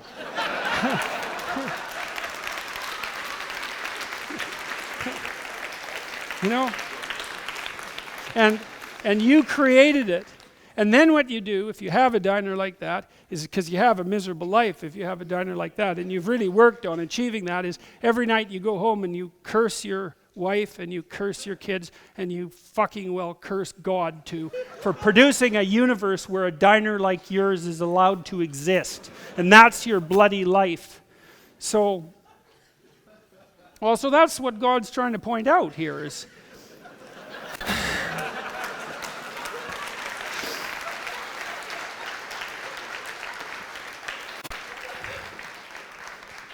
if thou doest well, shalt thou not be accepted. And if thou doest not well, then sin lies at your door.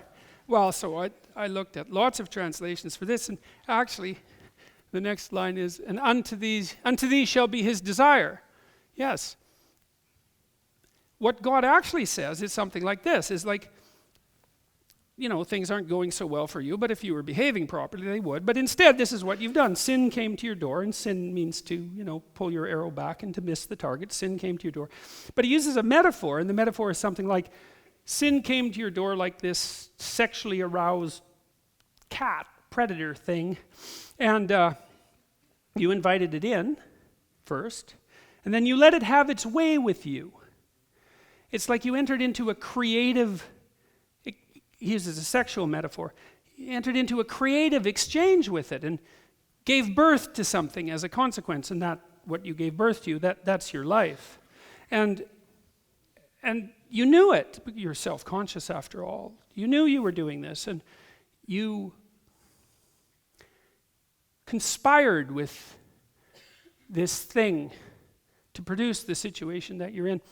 Jung said something about this, similar about the Oedipal mother situation, it was very politically incorrect what he said. Of course, every single thing he wrote was politically incorrect. So, which is how you could tell he was a thinker, by the way. He talked about the unholy alliance between hyper-dependent children and their mothers. And he said, well, it's actually, because Freud thought about it as a maternal thing. I'm not putting Freud down, because Freud mapped out the Oedipal situation brilliantly. I'm not putting Freud down. But, Jung was taking the ideas and expanding them outward. And, he said that there was actually an unholy alliance between a hyper-dependent child and an Oedipal over-dependent mother. And the alliance was, the mother would always offer.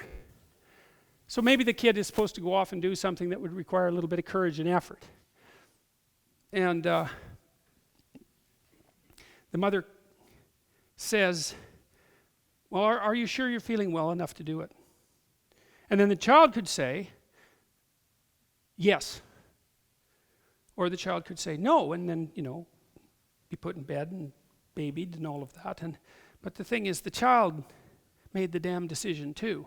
And you might think, well, that's pretty harsh, but just because children are little doesn't mean they're stupid. And you don't know children if you don't know how children know how to manipulate, because they are staggeringly good at that, because they're studying you nonstop, trying to figure out A, what you're up to, and B, how they can get what they want in the way that they want it. And so they can play a manipulative game, no problem, especially if they're well schooled in it. And so it's sort of like that. It's like maybe the mother is a little timid and a little inclined to overprotect, and maybe the child is a little manipulative and a little willing to not take that courageous step out in the world and to regress into infantile dependency instead. And then you get a terrible dynamic building across time that is like a vicious circle, you know, or like a positive feedback loop. It just expands and expands and expands. Because sometimes in families you see a hyper-dependent child and a perfectly independent child, and same mother. So obviously, same mother. I mean, mothers are very complex, and mother for child A and mother for child B are not the same mother, even if they happen to be the same human being. The literature is quite clear on that. But you get my point. But God's idea was,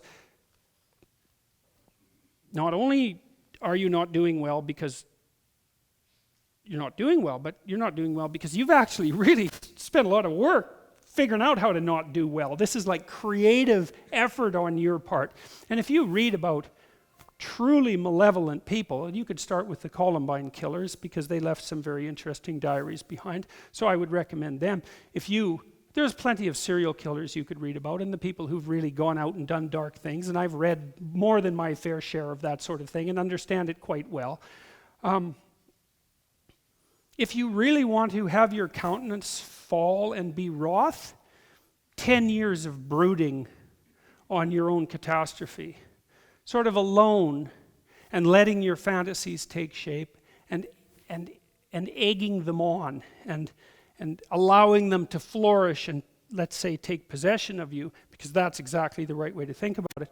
That'll get you somewhere like this. And there are more people who are like that than you think, and you're more like that than you think.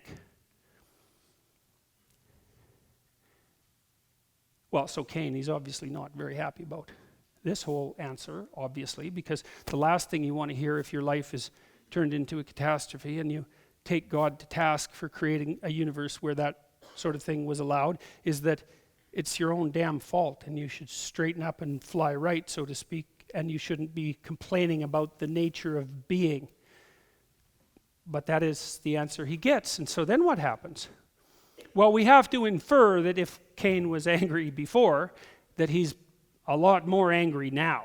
And of course, that's exactly what the story reveals. And Cain talked with Abel, his brother. And it came to pass when they were in the field that Cain rose up against Abel, his brother, and slew him. I'm going to read you something else now. This is foreshadowing again. This is from the same chapter, by the way. Do what is meaningful, not what is expedient. Jesus was led into the wilderness, according to the story, to be tempted by the devil, Matthew 4:1, prior to his crucifixion. This is the story of Cain, restated abstractly. Cain is far from happy, as we have seen. He's working hard, or so he thinks, but God is not pleased. Meanwhile, Abel is dancing away in the daisies. His crops flourish, women love him. Worst of all, he's a pretty good guy. Everyone knows it. He deserves his good fortune. All the more reason to hate him. I used to joke when I used to teach at Harvard, and now and then my wife would have some of the undergraduates over. We used to joke afterwards, because some of them were, many of them were very remarkable kids, you know, like they were super smart, they were athletic, or they had some dramatic ability, or they were musicians, or they'd done some spectacular charitable work. Because you basically, to get accepted into Harvard, you had to be top of your damn school, and then you had to have at least 2 other outstanding things going for you, you know. And what was so annoying about most of these kids, this was our joke, was you really both liked them and respected them. It's like, my joke was, you'd think they would have had the good graces to be like dislikable sons of bitches, at least with all those other great things going for them. They had to add like respectability and likability to it as well. So you thought, well, you know, it really couldn't happen to a better person. It's like, good God. Well, that's Abel's situation, you know. It's like, and you know, the funny thing too is that that's an ideal. That's the ideal, right? Because an ideal person, let's say, would be someone who you would want to be like, and someone who is operating in the world like you would want to operate, and someone whom fortune was smiling on, and someone who is making the right sacrifices. It's really what you would want to be. And so Cain kills that. Right, so it's a psychological story too. And you see this in the cynicism that people have about people who have done well in the world. They're always looking for some reason why they've done well. They must be crooked, or they must be conniving, or they must be arrogant, or they must be psychopathic, and of course all of those things exist. But it's a very bad trick to play on yourself to make the proposition that the person in the world who represents your own ideal is that ideal because of despicable reasons. Because what you do is train yourself that the ideal that you should pursue can only exist if it's motivated by despicable reasons. And then what? Not only is Abel, your brother, dead as your brother in the field, in reality, but you've also slaughtered your own ideal. Well, then what the hell are you going to work for? Well, how are you going to live then? Well, bitterly and miserably, that's for sure. Bitterly, miserably, and hopelessly. That's how you're going to live.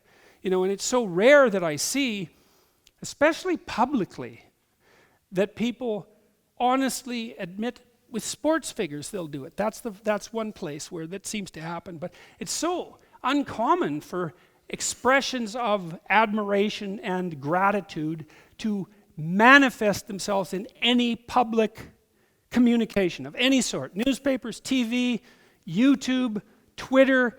It's almost always undermining and backbiting and criticism, and very often directed to people who have often done little else but bring good things into the world for other people. And that's part of why this is such a profound story. He's a pretty good guy. Everyone knows it. He deserves his good fortune. All the more reason to hate him. That's for sure. Cain broods on his misfortune like a vulture on an egg. He enters the desert wilderness of his own mind. He obsesses over his ill fortune and betrayal. He nourishes his resentment. He indulges in ever more elaborate fantasies of revenge. His arrogance grows to Luciferian proportions. I'm ill-used and oppressed, he thinks. This is a stupid, bloody planet. It can go to hell. And with that, he encounters Satan in the wilderness and falls prey to his temptations. And he does what he can, in John Milton's unforgettable words, to confound the race of mankind in the first root and mingle and involve earth with hell, done all to spite the great Creator. He turns to evil to obtain what good forbade him, and he does it voluntarily, self-consciously, and with malice. Let him who has ears hear. So that's the first two human beings. The resentful, bitter failure taking an axe to the admirable success.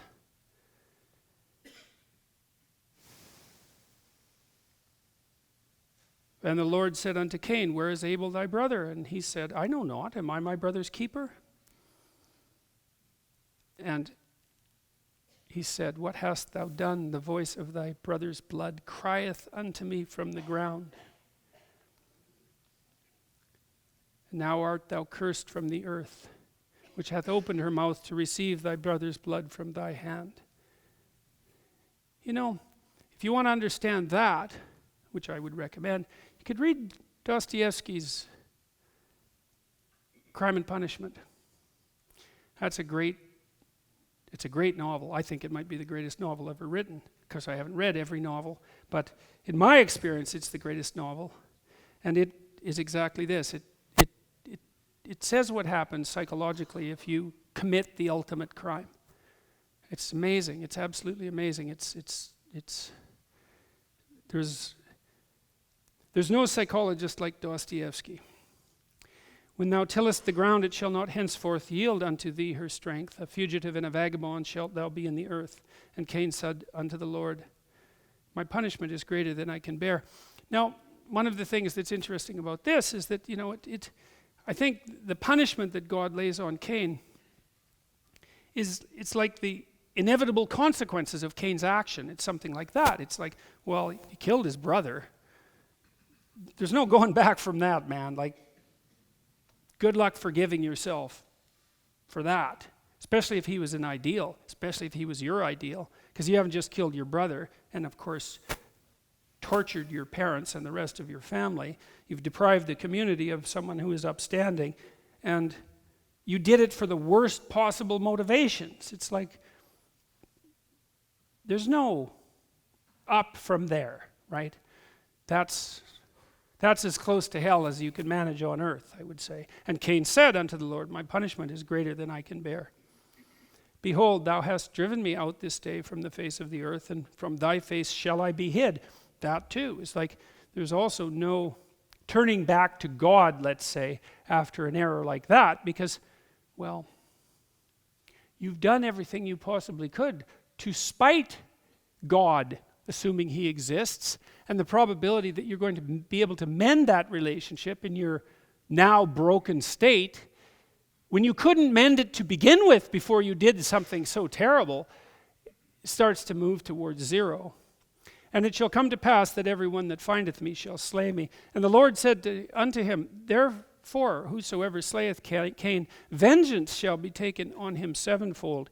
And the Lord set a mark upon Cain, lest any finding him should kill him. That's an interesting thing. I wondered about that for a long time, because you might think, well, why would God take Cain under his wing, so to speak, given what's already happened? And I think it has something to do with the emergence of the idea that it was necessary to prevent tit-for-tat, revenge slayings.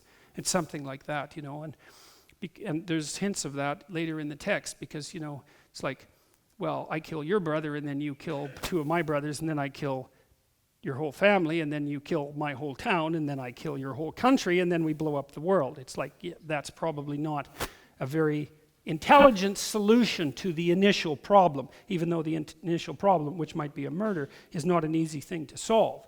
But I think it's something like that. And then the last part of the story is, that's William Blake. So Adam and Eve have discovered their dead son. And Cain has become cognizant, I would say, of what he did and what he is. Right? So it's another entrance into a form of self-consciousness. It's the self-consciousness that Adam and Eve developed was painful enough. They become aware of their own vulnerability and their nakedness, and perhaps even their capacity for evil. But Cain becomes aware of his voluntary engagement with evil itself, and sees that as a crucial human capability. And that's something modern people, it's no wonder we don't take it seriously. Like, I know in the academy and among intellectual circles for decades, the idea of evil has been, it's like, what are you, medieval or something? The whole idea of evil, that's a non-starter as an intellectual starting place, as a topic.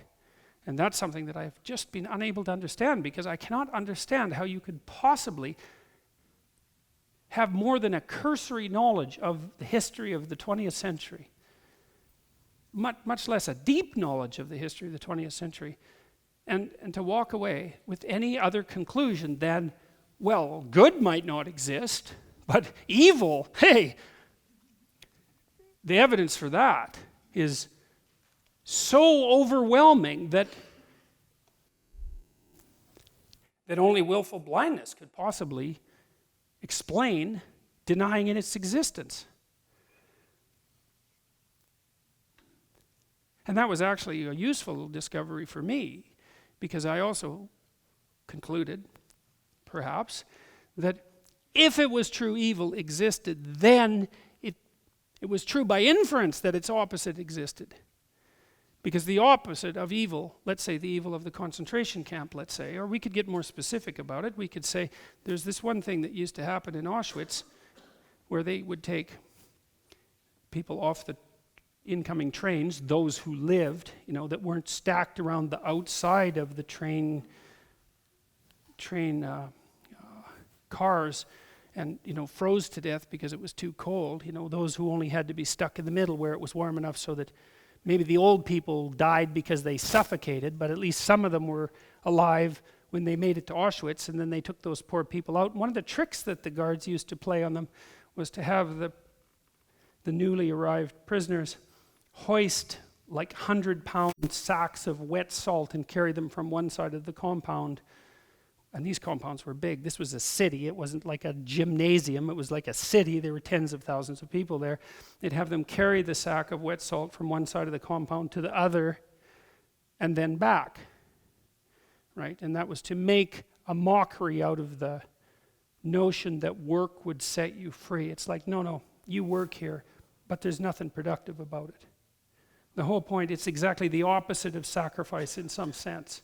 It's we're going to make you act out working, but all it will do is speed your demise. And maybe we can decorate it up a little bit, because not only will it speed up your demise, it will do it in a very painful way, while simultaneously increasing the probability that other people's demises will be painful and sped up. It's a work of art, that's for sure. And to know about that sort of thing and to not regard it as evil means, well, you can figure out what it means for yourself. And Cain went out from the presence of the Lord and dwelt in the land of Nod on the east of Eden. And Cain knew his wife, and she conceived. And one of the criticisms, a fairly common criticism of these biblical stories is, well, if Cain and Abel were the only two people and from Adam and Eve, it's like, where did all these other people come from? And doesn't that make the story like simple-minded? It's like, no, that makes the reader simple-minded. Really, that's the best criticism of this you're going to come up with? You might say, you missed the point. That would be the right response. You missed the point. And Cain knew his wife, and she conceived and bare Enoch, and he builded the city. And so it's Cain that builds the cities and starts the civilization, and that's pretty rough too, right? So it's the first fratricidal murderer who builds the cities, after the name of his son Enoch. And unto Enoch was born Irad, etc., etc., going through the generations. And Lamech took unto him two wives. The name of the one was Ada, and the name of the other Zillah. So this is an attempt to flesh out the genealogy and to describe how culture started in some sense in these tribal communities. And Ada bare Jabal, and he was the father of such as dwell in tents, and of such as have cattle. And his brother's name was Jubal, and he was the father of all such handle the harp and organ. And Zillah, she also bare Tubal-Cain, an instructor of every artificer in brass and iron. And Tubal-Cain traditionally is the first person who makes weapons of war.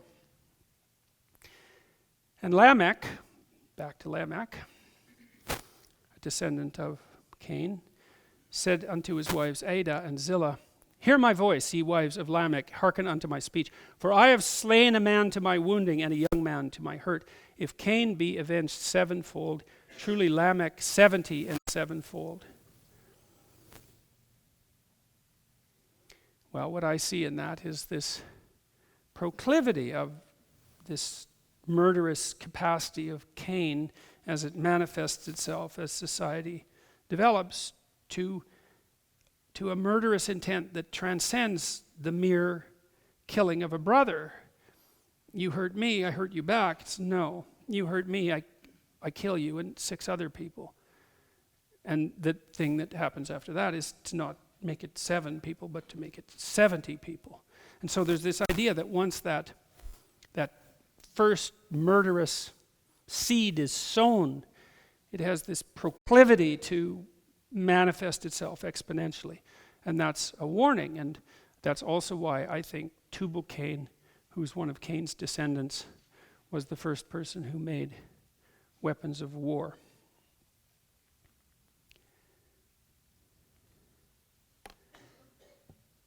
And that's pretty much the story of Cain and Abel.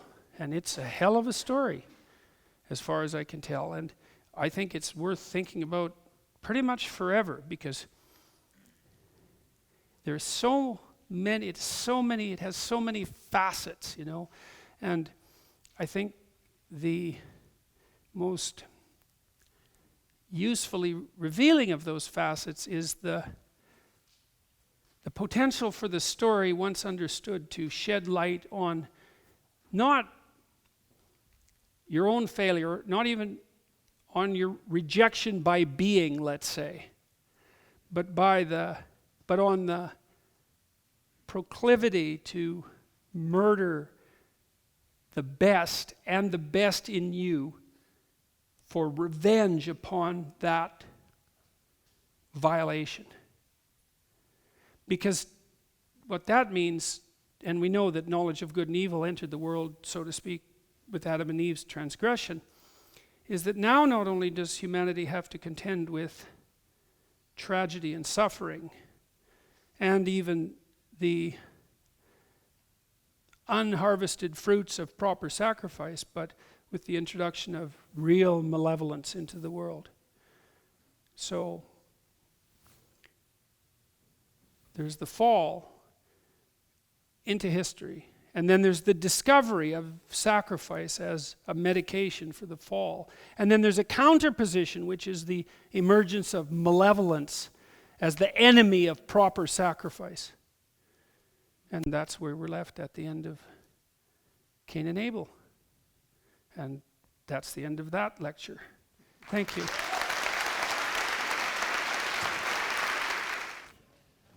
All right. Okay. So you've said that one of your moral axioms is that pain is bad, and so we should work to eliminate unnecessary suffering. Isn't this the basis for a secular morality like utilitarianism? And can't we therefore be moral without religion?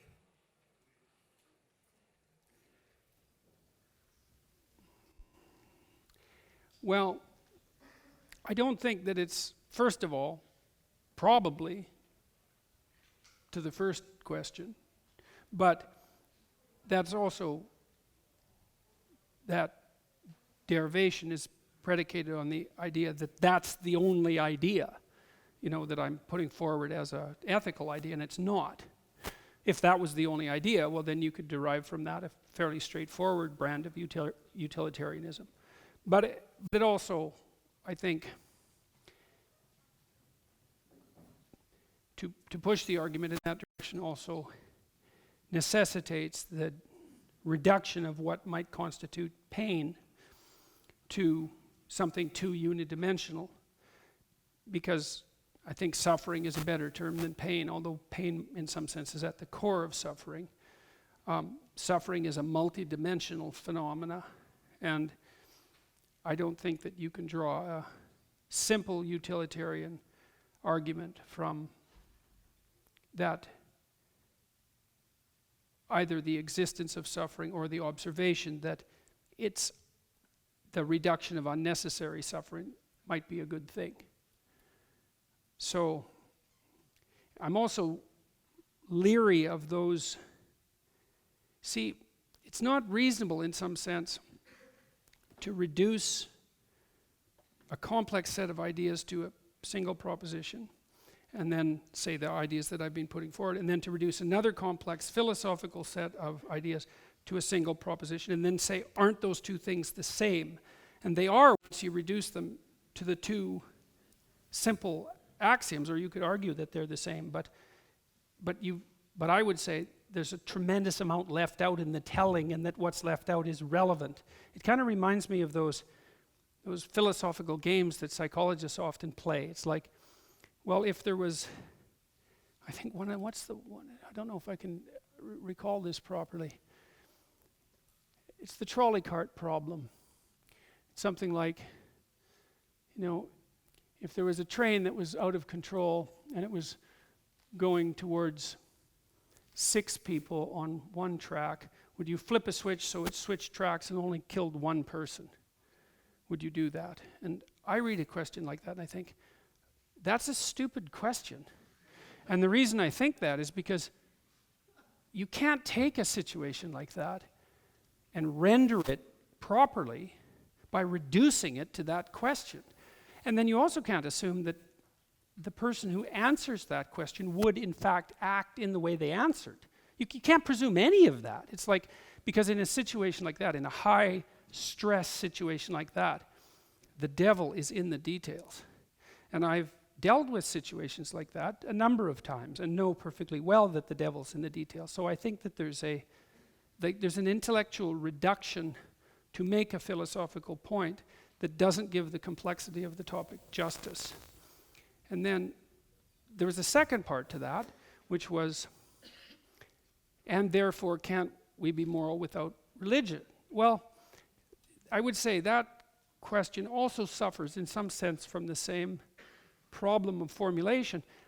I'm very hesitant ever to answer a question of the form, is A merely a manifestation of B, when A and B are very complex things? Because the answer to that is, it depends on what you mean by moral and what you mean by religious. Because, see, there's an underlying intellectual maneuver in a question like that. And the underlying maneuver is the a priori assumption that something as complex as religion or as complex as morality can be reduced to an object with a name. And that then two objects reduced to their name can be assessed simultaneously. And I don't think that that's the case. I think you can say something like, is a triangle a square? I think you can say that. But I don't think you can say, is it possible to have morality without religion? I don't think you can have that question, because it has to be expanded out. So it's like, what do you mean by morality exactly? And what do you mean by religion? Because maybe and maybe not. And so the answer to that question is to decompose the question. So, yeah.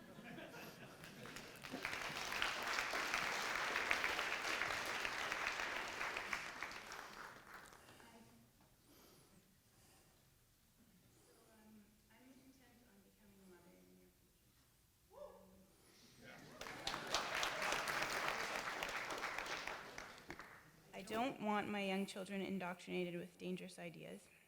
And as time marches on, I trust public education less and less. I know that you have strong thoughts on the danger of the devouring Oedipal mother who harms her child by protecting them. And that's certainly not what I aspire to. I wonder if, in spite of your idea that kids need to become tough and learn to slay dragons, if you have anything good to say about the idea of homeschooling. Well, I don't have anything bad to say about it. I do know that the Quebec government has recently taken moves to make it much more difficult for people to homeschool their children.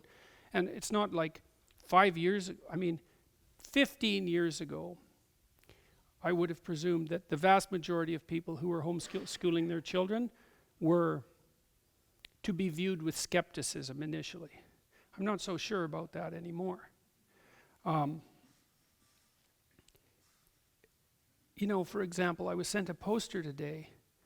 Someone sent me this link that they found in a local junior high school, and one of the media pieces that were recommended on this poster was a movie called Hedwig and the Angry Inch.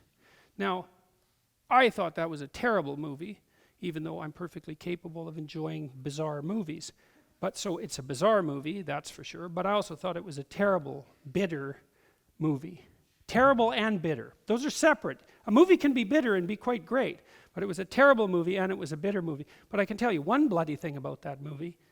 It's not required viewing for 12-year-old kids. That's for sure. So I think you have increasing reason to be skeptical of the public education system. I also looked at the Elementary Teachers Federation of Ontario's guidelines for education from kindergarten to grade 8, and what that is in essence, and I think I will do a video about it in the relatively near future, is a blueprint for transforming children into social justice warriors. It basically says that. It's like you don't have to be a conspiracy theory to read that. We have social justice tribunals in Ontario.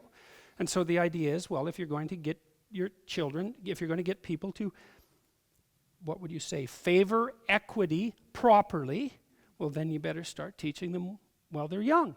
It's like, maybe not. So now, you ask that question properly, because you say, well, the terrible education system, the wonderful mother homeschooling, right? That's the danger. It's like, no, because it might not be the wonderful mother homeschooling. It might be the pathological mother using the pathology of the education system as an excuse to get her talons into her children, right? Because that's certainly equally possible, or perhaps even more possible, because at least in the public education system, there's some necessity for consensus. So that's something that you have to be very aware of and work to prevent, right? And so I would say if you're going to do that, probably best not to do it on your own. And it's like you need a board of advisors or something like that, and so maybe it can't just be you, and you have to figure out, well, what is the aim? And how are you going to manage that? And what makes you think you can do it? Even if it's being done badly publicly, what makes you think you could do it better? I mean, my general advice is, and people have asked me this, in fact, I had a conversation with the guy who was tiling my backyard this morning about something his son had said to him that he was taught at school recently, which really made the tiler, who had come from a rather authoritarian country, step back on his heels and think, I'm not so sure I should be sending my kid to public school anymore, and maybe I shouldn't be living in Toronto even, but my general advice is keep an eye on your kids and discuss with them what they're learning, and help equip them with the tools to not only to articulate their own viewpoint in response to what they're being taught. Now, the problem is you might not have the time nor the ability to do that. That's no simple thing. And increasingly, if you're unwilling to have your children participate in what is increasingly indoctrination and not education, thanks to, in no small part, to the Ontario Institute of the Studies on Education, which is an institution that I particularly despise, because I think that almost all it does now is produce indoctrinators of children. It's not an easy problem to solve. So more power to you wanting to put your children in a situation where they're not being indoctrinated, but the alternative is very, very complicated and difficult. So, yeah.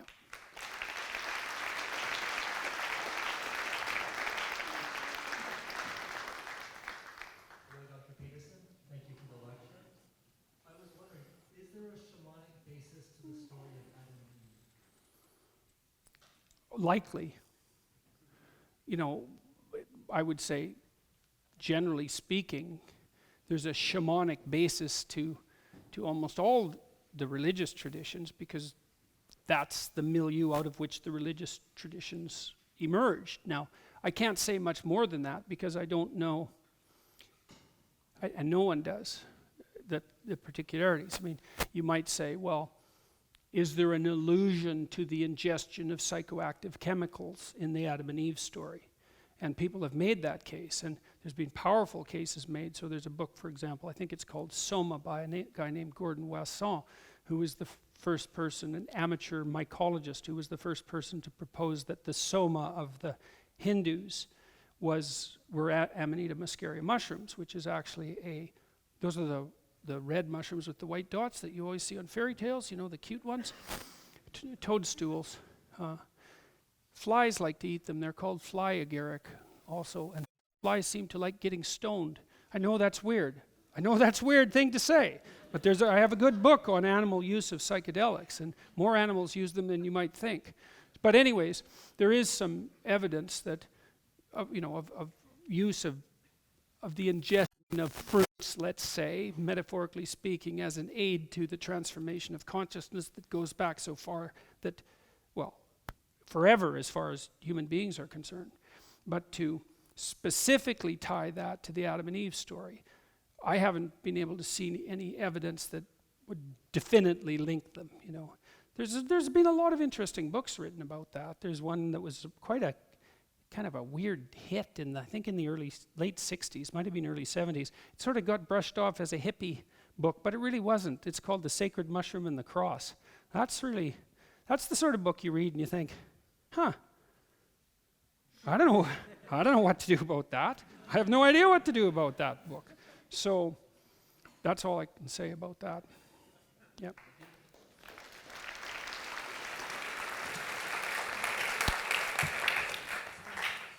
My question's about martyrdom.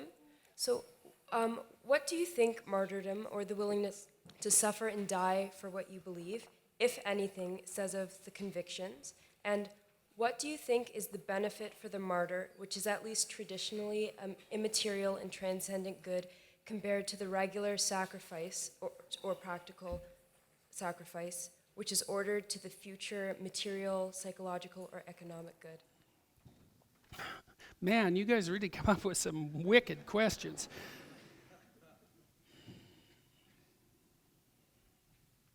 I think it depends to some degree on how you define martyrdom. You know, because you could define it as the tendency to pathologically self-aggrandize yourself on public display. Or you could say it's the decision to be immovable about a set of principles, right? So let's go with that one. Forget about the first one. Well, I wouldn't recommend it to anyone, right? In some sense, it's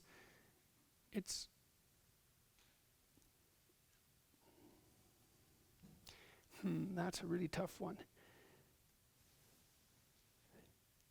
People asked me, I'll make it personal, I suppose. People asked me when I first got involved with all this political controversy back in September, October.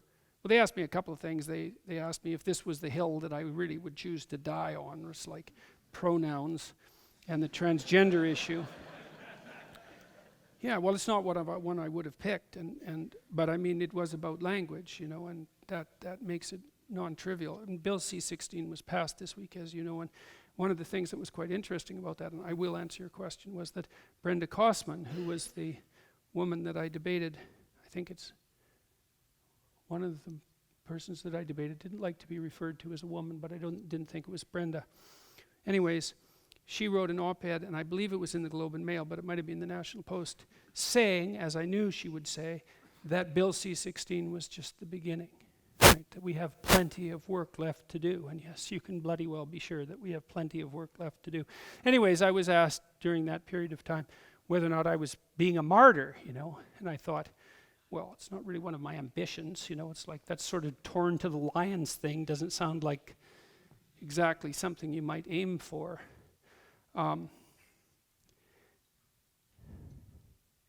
But I think, well, sometimes you find out in your life, maybe, that there's something you won't do. And one thing, and then maybe you just don't do it, no matter what the consequence is. Maybe, I don't know, because you know, I haven't been pushed to that point, but there have been people who have been pushed to that point in history, and they've basically said, I don't care what you do to me, I'm not doing that. And, you know, maybe some of them were suicidal and some of them were psychotic and some of them had whatever other problems that people might have. But you do have this suspicion now and then that some of them were just kind of serious about saying no. And there's some utility in being serious about saying no. And that sort of revealed itself to me, I suppose, to some degree back in September when I read a piece of legislation that said I would have to use some words that were legislated by the government. And I thought, there's no goddamn way I'm going to do that under any conditions that I can imagine. Now, there are conditions, and I have a pretty good imagination for unimaginable conditions. I couldn't see it because I thought that if I did that, I would break. Whatever would be left of me after having done that would no longer be me, and I'm not interested in that. I know what that would be like. I actually do know what that would be like. And I'm not interested in that. I would rather have whatever else happens, happen. And people have said to me, well, you're so courageous for taking this stand. It's like, yeah, well, I'm not going to claim any sort of otherworld courage, I can tell you that. But one thing I do know the difference between is different forms of hell. Let's put it that way. And there's the hell that maybe I might be dragged through if I don't act in accordance with this law. And there's the hell that I would be dragged through if I did act in accordance with the law. And I would vastly prefer the first hell to the second, and it isn't clear to me that that actually constitutes courage. Is it useful? Because that's also the question about martyrdom. I think it's very useful for people to see that someone will say, there's no way, there's no conceivable way that you can get me to do that. And I've thought long and hard about such things too, because I've taught very many people to negotiate. And one of the things I always teach them is you don't negotiate from a position of weakness, because you lose. And so if I say no to something, and I mean no, I bloody well won't do it. And I think that if there are people who also agree that such things aren't appropriate, to have the example of someone who says no and means it actually turns out to be useful. And so then I would say, well, that's an inclination in the potential direction of martyrdom. But I don't see how to distinguish that from actually just having the courage of your convictions. And so sometimes you might say, well, a person who has sufficient courage in their convictions will sometimes be put to death. Well, if that's the definition of a martyr, then sometimes, but not always, that's a really good thing. And one of the things I really liked about Solzhenitsyn's book, The Gulag Archipelago, which is I refer to it often, is an absolutely staggering book, is that he put in many, many stories of people who were in the Gulag, and they were often religious believers, which was a shock to him because he was an atheistic communist when he first entered the camps. They were often religious believers, and they were people who said no. There were things they would not do. They would not participate in what the regime was asking them to do. And you have to read it because the devil's in the stories, right? The details in the stories. But Solzhenitsyn in the camps grew to have tremendous admiration for such people and actually viewed them as exemplars of the mode of being that was necessary for him to escape both the communist propaganda that had shaped him as an individual and also the terrible bitterness and sorrow and anger that he experienced as a consequence of being flung into the terrible concentration camp conditions of the Gulag Archipelago. So, yeah.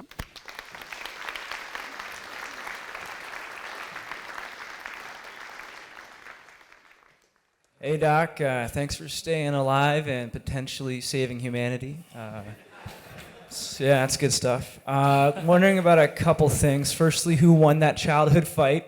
You kind of let that just slide, so I'm thinking it's a big L. Well, I can tell you because he was a tough little kid. See, I don't remember what happened, but my remembrance of him was that he pound me out pretty effectively. So, yeah. His name was Vernon Switchenook. Yeah, he was a good friend of mine, and I think Vernon still lives in Fairview. So if he hears of this, then maybe he'll remember that too, and you know. So probably he would have won. I didn't win that many physical fights when I was a kid, so. Okay, that's not the only question. So okay. Okay.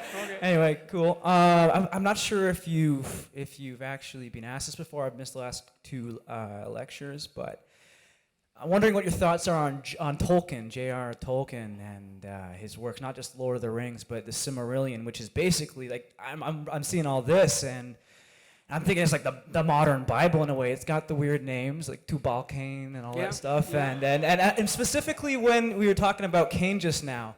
And how he was, this thing's just moving, when he was talking about how he felt like betrayed by God, and he spent his whole life working to spite him essentially, and he kind of set the path forward for the darkness in humanity. That's almost exactly Melkor, which was in the Silmarillion, basically what spawned everything evil in Middle Earth and Mordor and whatnot. And I don't even know as much as some people, but go on. Tolkien was a student of mythology, and you know the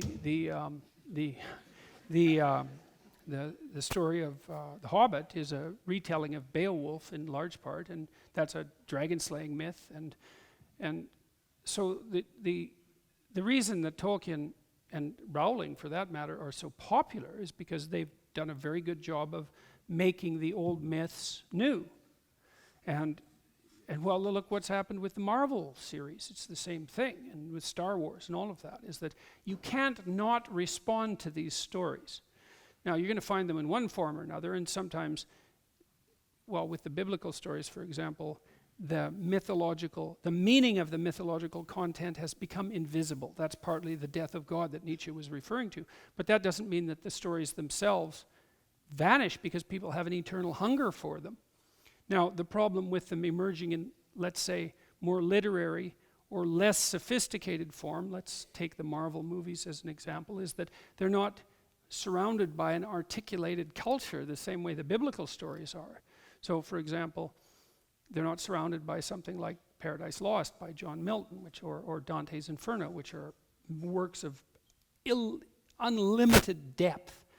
And so you throw away something of great value and reacquire it in a different place with less value, perhaps, but more comprehensibility. It's not a great trade.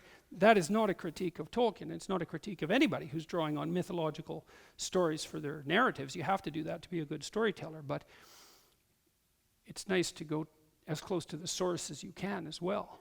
So, yeah. And the overlaps that you describe, well, yeah, it's exactly what you'd expect, because if you deal with great mythological themes, you start to get... The archetypes are at the bottom of stories. And so if the story goes down far enough, it runs into the archetypes. And that was Jung's claim, and I think he got that exactly right. So, yep. Thank you.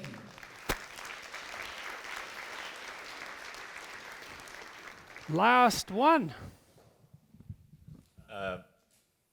There's a passage in Paradise Lost where the demons are building pandemonium under Mammon's sort of guidance, and they crack open what's not really earth but hell, and they take out the gold, and they build pandemonium, which is the most sophisticated architectural wonder of all time in Milton's language. And this conception of taking material and turning it into a temple to oneself was interpreted by Humphrey Jennings, who was the founder of the mass observation movement. And if anyone saw the opening to the Britain's 2012 games, the history of the Industrial Revolution, he said, was encapsulated by this passage in Milton, where you have demons building a temple for themselves out of matter, and that mankind, in Milton's language, was taught to do this, or that they learned it first by this example. And he says, "Let none envy that devils have riches in hell." And I see things in this. One, the Gnostic idea that somehow the world itself that we inhabit is hell, and that matter is not our true place of existence, but somewhere sort of Platonic. And also the Faustian sort of bargain that people made around 1666 to get a world of stuff and things and possessions by losing the soul, or what existed before that. And I wonder if I play with that a lot in my own thought, and I wonder if that's something that you found in Milton, and what you think of that passage in particular. Well, Milton was definitely a prophetic voice, right? And I think that's a perfectly reasonable retelling of that section. It's also very much akin to the story of the Tower of Babel, which we'll talk about next week.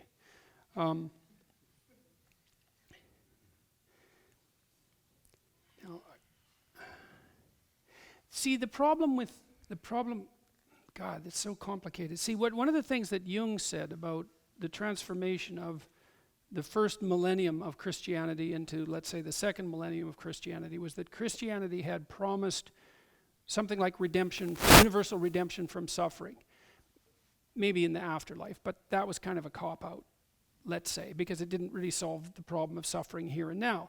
And Jung believed that as people had, although it did many positive things, let's not forget that. It civilized people in a way that they hadn't been before, or you could make that case.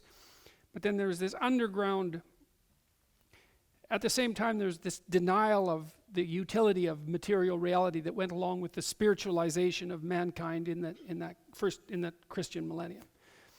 There was value left in material because it had been ignored.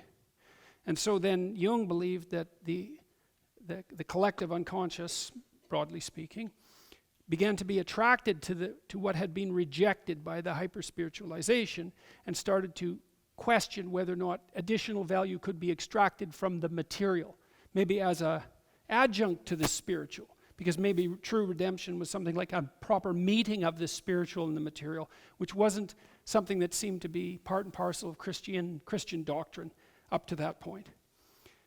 Now, maybe what Milton was warning against was a swing too far, right? And I think Milton's point is well taken, because one of the things that's worth noting is that you can be perfectly miserable in a house of gold, right? I mean, I've known very many wealthy people, very, very wealthy people, and the problem, see, the thing is that money just doesn't solve that many problems that people have. People wish it would. People who want to be rich think it will, and the people who want to redistribute money think it will. And I know that there's nothing to be said for abject poverty, but the problem is that there are many serious problems that human beings have that material comfort alone does nothing to address, or almost nothing. You can have a perfectly miserable family life and $20 million. And the buffer that the $20 million puts between you and the misery sometimes it's not even a buffer, it's a magnifier. So Milton would warn against the creation of even the idea of a material utopia, even in principle, something Dostoevsky also recognized as an error.